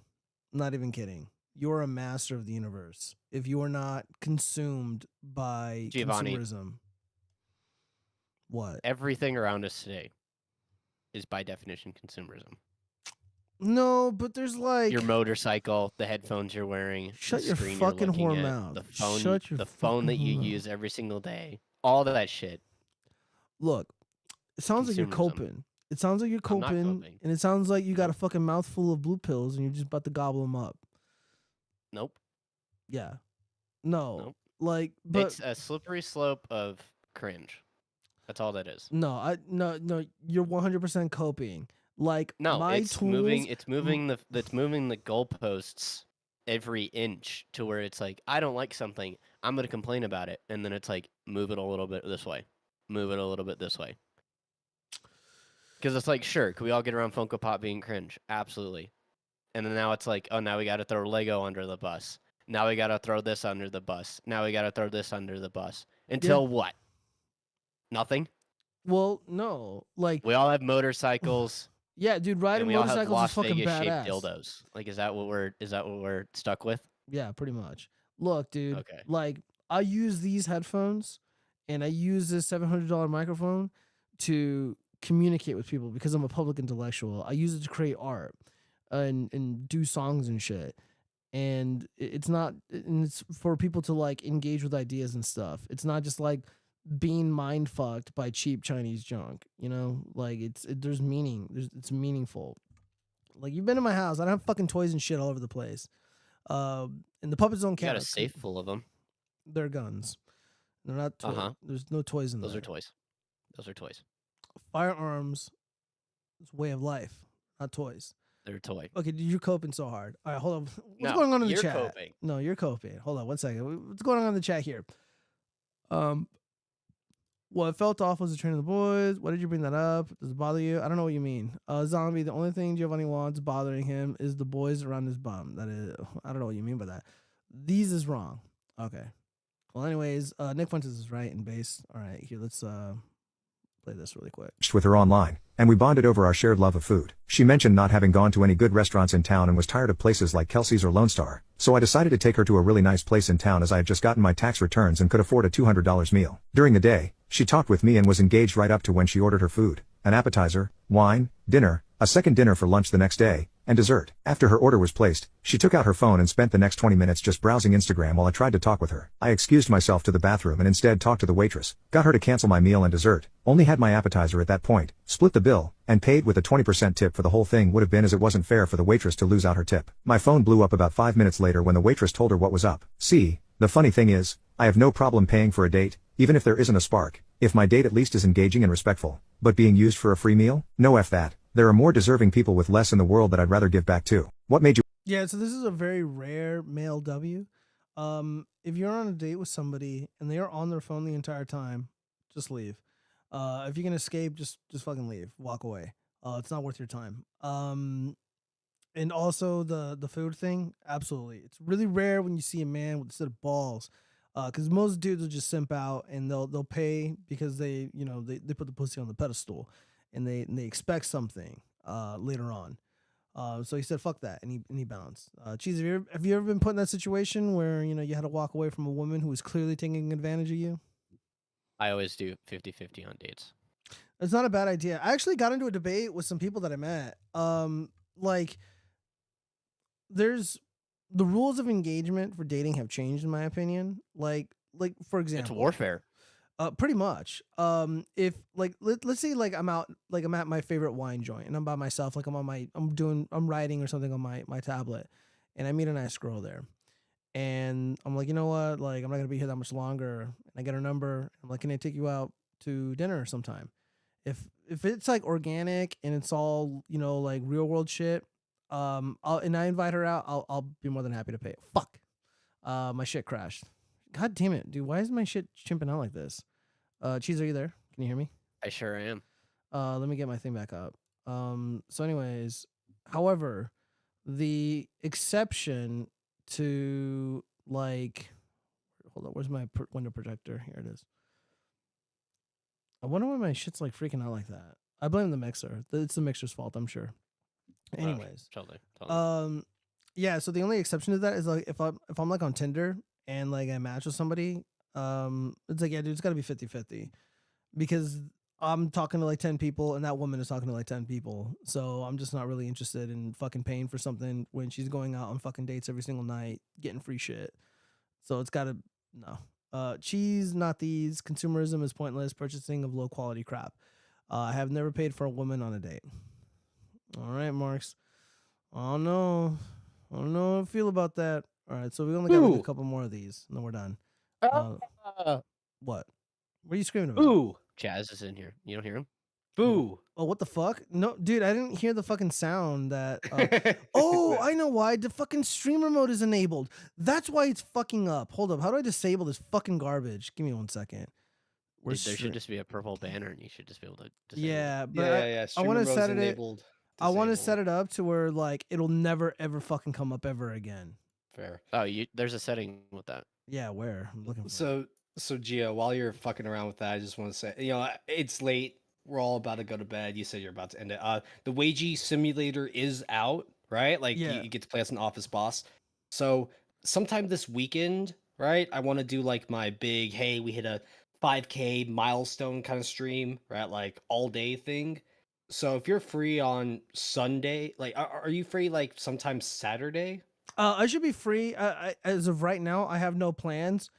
Saturday or Sunday night. Cheese, if you want to play with us, I'll be more than happy to buy the game. So Cheese, here, let me tell you the game. I should have just bought it. It's it basically so you play as like an office worker, right? But one of you is the manager, everyone else is the wagey, right?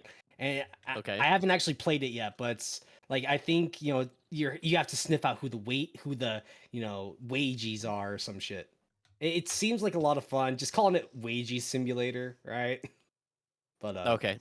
If you could send me a link to it or whatever. You know, hold on. I actually, I have it bookmarked. Let's see if I can watch the trailer on Twitter. And Gio, I'm so. Oh, it's called Dale and Dawson Stationery Supply. I know what it is. I have it right here. I'm saying it's Cheese. All right, here we go. All right, Cheese, are you watching the screen? I sure am. All right, here we go. Hopefully it doesn't crash out. Supplies, we expect nothing less than excellence. Your job is simple. Do your work. But be warned for the slackers hiding in plain sight. It's up to the manager to fire them before they bring the company down. Can you keep productivity high, or will the slackers outsmart you? Let's find out. Yeah, so it's you're basically it's more like find the lazy wageys. So the wageys are trying to sabotage the corporation, and you got to fire them or catch them in the act, I guess. I don't know. Yeah. So, Cheese, if you're free like Saturday night or like Saturday afternoon, like I'll DM both of you, be like, hey, you guys want to play, and we'll see how it works. I don't know how well it works with only 3 people, but we'll figure it out. Oh, we could probably just join a lobby. Well, and maybe we can extend out the invitation a little bit between. Well, it's just a matter of like asking other people to buy a game just for my stream. It's like, right. I mean, it is only Okay, like what it is only like $7, so it was for me. It was on sale a bit, but it still looks pretty cheap. Yeah, no, it's only like $10 max. So it's $7.19. It's 10% off right now, and the reviews say that it's overwhelmingly positive. Okay, well, I don't want to ask everyone like, hey, buy this game for my content, right? Like, right. But well, if you're interested, I wouldn't mind joining you, Tess. Thank you. What about me, bitch? The fuck? Yeah, whatever. Fuck yeah, you, of course. Fuck you, like both of you. Yeah, dude, he was just mad because I was making fun of his fucking Magic the Gathering and anime. Well, hold on. Chaz, do you have what is your take on anime? I like it. Okay. Now Giovanni has the opposite opinion of such, and I've done my best to convince him to kind of look into the media a little bit, and he's like, "No, I can't." I mean, like it's fine. Some people just don't like a genre. Like some people don't Chaz, like to hold read. on. Put your foot down. What? Stomp on Gio a little bit. No, and don't just go, fucking yell at "Hey, him. He's a free look person. into, You look leave into him anime alone. a little bit. Stop bitch." bullying him. Stop bullying my friends. No, I'm bullying you through Chaz. Well, no, like so Gio, are you more interested in watching something with like a plot or like combat focus? Because I know a couple anime that are really plot driven, where characters have to outsmart other characters. But is it more of like the having to watch episodic stuff?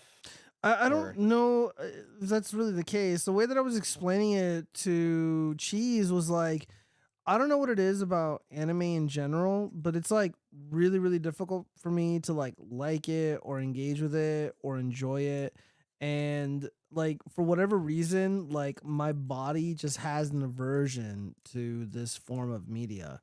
And I don't understand why, or I really can't articulate why. Like I don't want to be like a Matt Walsh and say it's like satanic and shit, because that's pretty lame.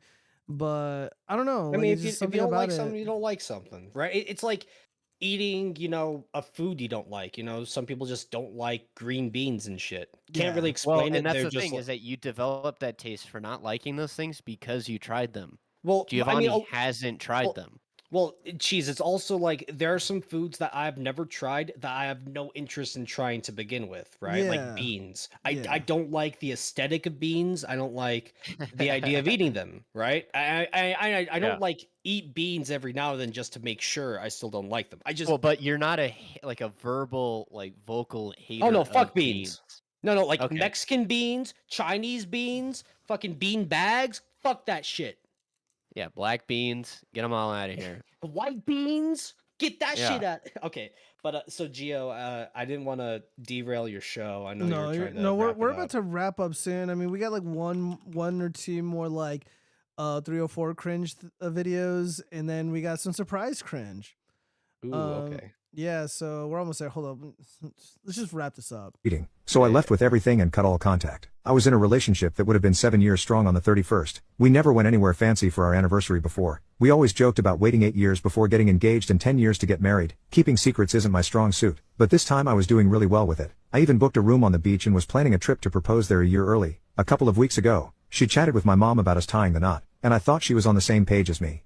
She used to say, if you ever cheat, tell me first so I can leave. But 2 months ago, she started acting different, real distant like. She said it was some new medicine. She's got a lot of medical stuff going on, so that seemed to make sense.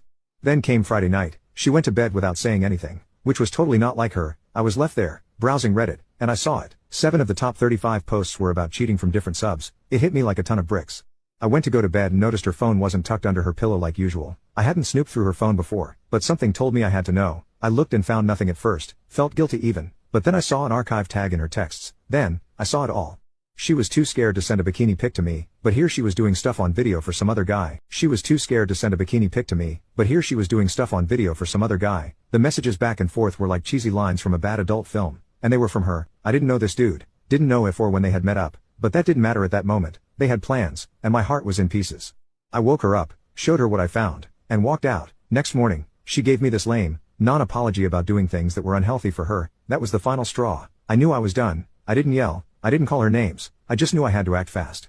Saturday was her dad's 50th birthday. She'd be gone all day. I got my parents and some buddies to come help me. In 6 hours, we moved almost everything out of the apartment. Almost everything in there. I bought. Couches, bed, TVs, you name it. The only stuff left were her clothes, crafting stuff. All right, well, we get the point. All right, so first off, here's what Huge happened. L. Yeah, gigantic L. Yeah, this is a gigantic L. When a woman is willing to do things with another man, whether it's like physical or even emotional, the way that she communicates with another man, or her sending nude photos and videos and shit, but she's not willing to do that with you, that means she's not attracted to you. That means she's settled. And yeah, this is a massive fucking L. Like if I was this dude, sever and don't ever tell anybody, and do your best to learn from your mistakes, and prevent your future partner from not being attracted to you, I guess. I don't know. This is a massive L. That one kind of hurt. All right, I think I think that was the last one. The fact that the girl was like shy to send even basic stuff, and then did a bunch of other stuff with this other dude. It was like, owie. Yeah, that means she sees you as a friend. That means she sees you as a Right. friend, even if you're in the so-called relationship. Yeah, you're fucked. She was gonna have all the benefits of marriage, and also have all the benefits of having a side piece. She was gonna have the cake and eat it too. Yeah, none of that. All right, now this is officially the last one. I feel like a dead bedroom and sudden hatred from my wife. Turns out she was cheating on me. Yeah, so this is a very similar situation. I've been struggling in my marriage for over a year now with a completely dead bedroom. She was dropping hints she wasn't happy, etc. Yeah, yeah, that's more than a fucking hint, dude. And I just kept trying harder and harder. For the past 2 weeks, she's been extremely angry at me, just being particularly mean and insulting me in a way she never does normally. Basically saying I'm a huge turnoff for her in various ways. So what she's trying to do here is push you away. She's trying to get you to leave so she can sever ties with you guilt-free by making So you she leave. can tell all her friends, I tried my hardest to help him change, but he just refused to change, so I had to cut him off, or that kind of shit. Oh yeah, yeah, almost exactly that. I found out today. I looked on her phone. I know it was wrong. Again, so now we have a pathetic cuck. Okay. This makes it this is- make you a cuck, dude. Like hold up. This is a wife, dude. This is your wife. You guys share bank accounts. You can't look at her phone. Oh, I know. You share a bedroom, you share a house, bank accounts. God forbid you share like Access social media to accounts. share to a access to phone. phones. Yeah, and it's like, oh, I looked at her phone because like she was just acting so different. I needed answers, but I know I was wrong. Yeah, dude. No wonder she cheated, bro. She wants a real fucking man, dude, not a fucking pussy. So she's been cheating on me. She's been sending and receiving nudes to an ex of hers. Sounds like the Aaron Imholt and Ooh, Kayla an Makeda ex. situation. I'm particularly heartbroken because this ex of hers was a psychopathic piece of shit who physically and emotionally abused her. When I first met her, she was dealing with the aftermath of it all, and it's taken years for her to be okay again. So, dude, I've gotten the occasional like little bit of flack, like just one comment out of a couple here and there. Like whenever I criticize the idea of, dating a chick that has had multiple partners, I Yeah. bring up the idea of Chad of years ago, right? The idea that a previous boyfriend could just show up out of the blue and just wreck it all. And occasionally it's like, oh, I'm just a misogynist. Why don't I trust them? Yada yada. What's wrong with dating a chick that has a body count of the triple digits? That kind of shit. And it's because of this. Because it's not even necessarily you can't trust her. You really can't trust the guys that she's been with, right? Because any one of them that smashed her even just one night could just show up out of nowhere, right? Just randomly out of the blue 4 years later, send her a DM, and now she's sending him nudes. Yeah, Because she fucked him Diane, before you. Yeah, Diane Yep is saying that there's something wrong with these guys that are concerned about a woman's past behavior and her past partners. And it's like, oh, well, they're just insecure. They should just do better. It's like, okay, well, let's just, I'm going to take this at face value. This guy in this OP is probably like a decent fellow, just like doing his best. He's probably not the most exciting guy, but like he's not bad. And this woman is attracted to and is flocking back to her allegedly psychotic, physically abusive, and emotionally abusive ex. I don't know. Jeez, what do you Not make of just this? going back to him, sending him nudes, right? Oh, yeah. It's one thing to like send a guy a text, right? But full on titty pics and shit like that's a step beyond just talking to an ex, you know? Yeah. What do you make of all this, Cheese? Well, I mean, I cheesy kind poo. of to what Chaz's point earlier, the whole like securing yourself a lady so that another guy can't come along and knock it off. And I mean, that's why I think like the whole thing about like high school sweethearts and all that stuff, to where you're able to like find each other young, you're able to then foster relationships together, see each other in high and lows, go from there. I feel like now a lot of times, for some reason, like dating is kind of like phases almost in a way, to where it's like, oh, I was with this person, now I'm with this person, I'm with this person, and then they like develop like a taste or a liking. So instead of just having that person now that they've hopped around, I think this is just more evidence of like, yeah, dating more than half a dozen people is probably bad for you. Oh yeah, I agree. Let me see. The fuck is this? I don't even know what this is. Elon Musk. Well, we have one more. Dear Abby, it's one of my favorite romantic 304 shit. My husband's personality changed for the worse when he quit abusing drugs. Damn. How? So I'm gonna assume that like the dude was like funny and outgoing and like a free spirit when he was on drugs, and now that he sees the world for what it is, now his eyes are open. He's become an insufferable asshole because he doesn't like the situation that he woke up to. All right, well, let's hear her out. Dear Abby, 8 years ago, my husband, 26 years, had a stroke, and his personality changed. He was difficult to deal with, but with time, his old personality came back, and things got better. 2 years ago, he finally kicked a long-time prescription drug habit. Our finances improved almost overnight, for which I am grateful, but his personality changed again. This change has been neither pleasant nor easy to deal with. Some days he gets angry with me for talking to him about even the simplest things like traffic or the weather. Don't get me wrong, I don't want him to go back to abusing drugs, but I want my best friend back for at least a year now. I've been begging him to go to marriage counseling with me. He says he will, but has put no effort into finding a counselor. He grew up in the small town we live in, so I want him to choose the counselor because I may accidentally choose someone he knows and doesn't want to talk to. I'm afraid he will never make an appointment, so I should just find a counselor for myself. I don't want to throw away 26 years of marriage, but some days all I think about is running away. Saddened on the East Coast. So dear Saddened, I don't know what could be the cause of your husband's anger, and neither will you until you get to the bottom of it. Do not allow the fact that he is stalling prevent you from consulting a licensed marriage and family therapist. Compile a list of counseling services, blah, blah, blah. Who cares? Dear Abby, not long ago, my husband replaced the key. Okay, I'm not going to read all that shit.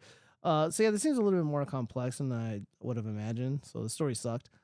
I wanted something juicy. I wanted some real drama. And what the fuck is going on in the chat? Kickstream? Oh my God, what the fuck is this shit?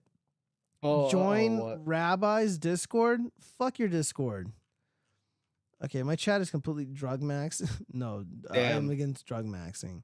Let me see. I see something about the Rothschilds and rabbis. You motherfucker, bro. Well, I guess this is what happens when I attract these people. I'm like constantly warding off a fucking hateful mob of people. But whatever. Oh, here we go. Oh, wait. I found the cringe. I found all the cringe clips. All right, here we go.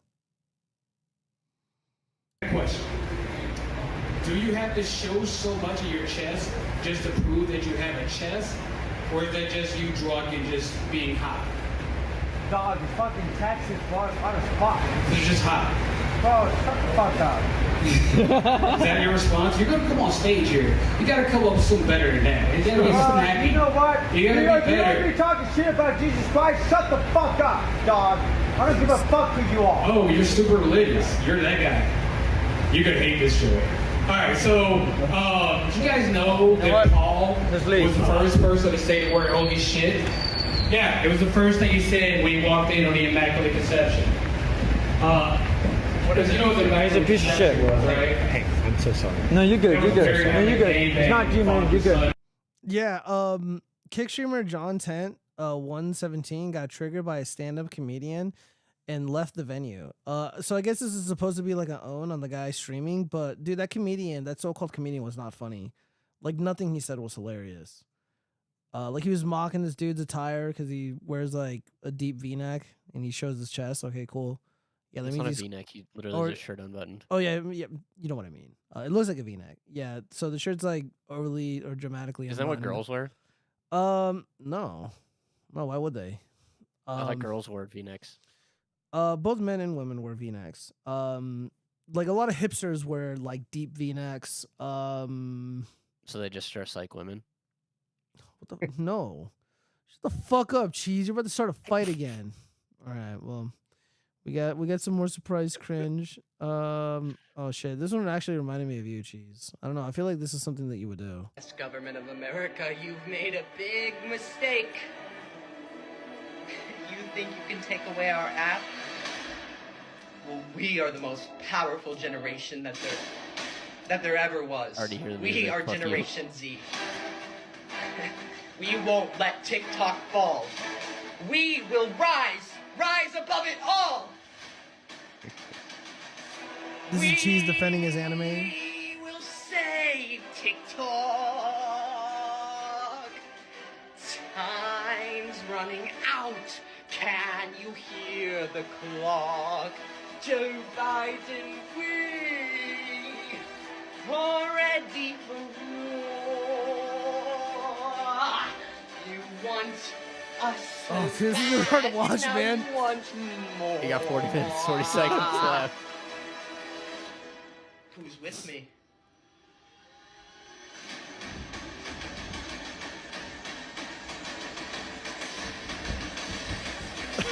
It's just tweaking out. I know, dude. Charlie D'Amelio. Oh no. Noah Beck. Oh no. Jojo Siwa. Brittany Borowski. Now, okay, I can't. This was now. Hold on. You had 3 seconds left. I was just All right, gonna fuck say. it. Welcome. I imagine that there's. The entire. I imagine that there's worse versions of this that he did not post. So. Oh, like takes like this. This is Yeah, probably like the best like take. that's the good one. Yeah, like that was the good one, Giovanni. Chaz, like imagine like this is your son and you come home after like a 10-hour shift and you see your son doing this. What do you do?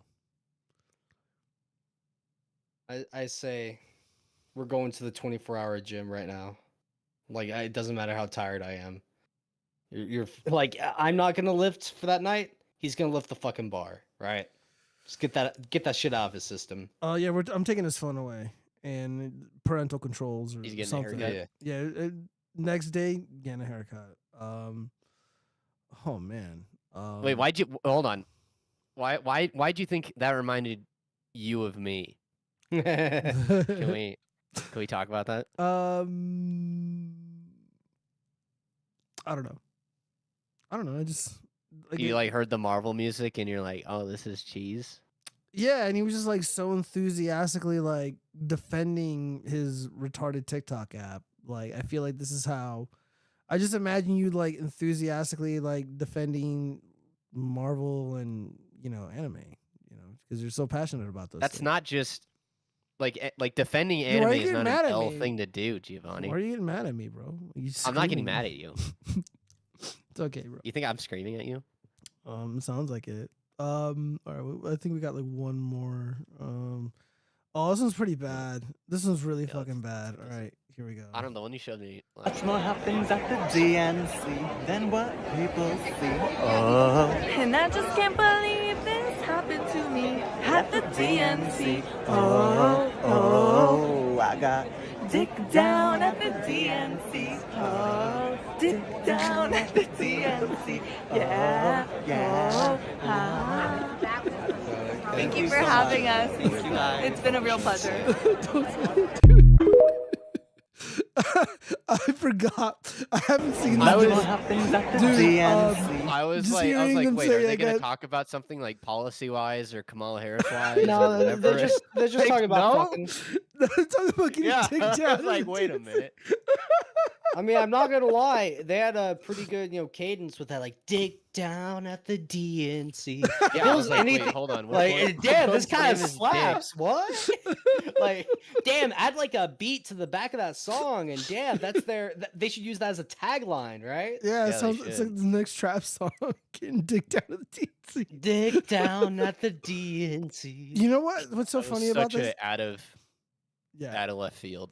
I know, because you probably think like, oh, we got to save democracy or whatever, but they're talking Yeah, about that's what I getting was dick down expecting. at I was like, DNC. oh, this. You know what's funny? I watched this like the first time I watched it. I'm just like, I feel like I recognize these two retards. They did the Disney swinging TikTok video where they're like, oh, we're going to Disney World to get like fuck other people, and I'm like, Oh, was that their whole thing? yeah. I don't know if they're like a legitimate couple or if they're trolling. So I'm like fascinated with these two because like there's Well, something why really. don't we do a search on their name and I forget it Like- at the moment, and I'm too lazy, so I'll have to it's wait. like right there. Latinx and redhead, right? Latinx and redhead. Is that really what it says? Hold up. No, it says a twink and a redhead. Wow, it's yeah, I'm not gonna look that up on my fucking computer, bro. I don't want that shit. All right, Just look it up on TikTok. You look it up on TikTok. I don't have a TikTok account. I don't either. Well, actually, that's a lie. All right, Don't look at me. Everybody's clapping it. Hold on, we gotta watch this. This is the last cringe talk video. So I just got kicked out of a gender reveal party. Everybody's clapping, it's a boy! And I just happened to say, well, let's give it 10 years and see if it sticks. Grandma clutches her pearl. I'm leaving! The receipt's in the bag! I got them a pride onesie from Target. So I just got kicked out of a gender reveal party. Everybody... Yeah, I'd probably kick her out too. And I would probably never, ever invite her to anything ever again. Like, no. Why are people like this? Unbelievable. Hell yeah, we're getting spammed on Kick. Yeah, are you seeing that on the fucking screen? Dude, what the fuck? Well, I don't know what the emotes are, though. Let me see. It says anti-immigrant something, the Rothschilds. God damn it. We can't escape it. Is that a dude doing a bit or what? I don't know, dude. Let me just check my bookmarks before we clear out of here. How long have we been streaming? Oh, 3 hours. It's good. It's a good amount. 3 hours and 16 minutes. Peanut this? Pop. Shut the hell up. There's fucking 14 up top. Yo, see it. Get a clip. Well, they're all That's fucking. bad. Dude, that guy is jerking off. Shut the hell up. There's fucking 14 up top. That was great. I can't wait to never play this game. It looks Well, so fucking boring. And they're all Is fucking. that what oh, is this from Dude, that game? guy is Yeah. jerking off. Yeah, it's Call of Duty. Oh, my 6. bad. Oh, I thought that was the game we talked about earlier. No, Concord. No. Do you have any opinions about Concord, Chaz, and like how badly it's the bed? I desperately want to try to play it tomorrow. No, don't. Well, for content, bro. Do it. I Chaz. played all of Dustborn, Geo. Do you really think this is gonna stop They me? can't. You can't buy it on Steam. You can't buy Well, it on no, Epic Games. actually, there's a third-party website called G2A, and you can buy another person's Steam code for it. All right. Well, if you can, I you mean, can.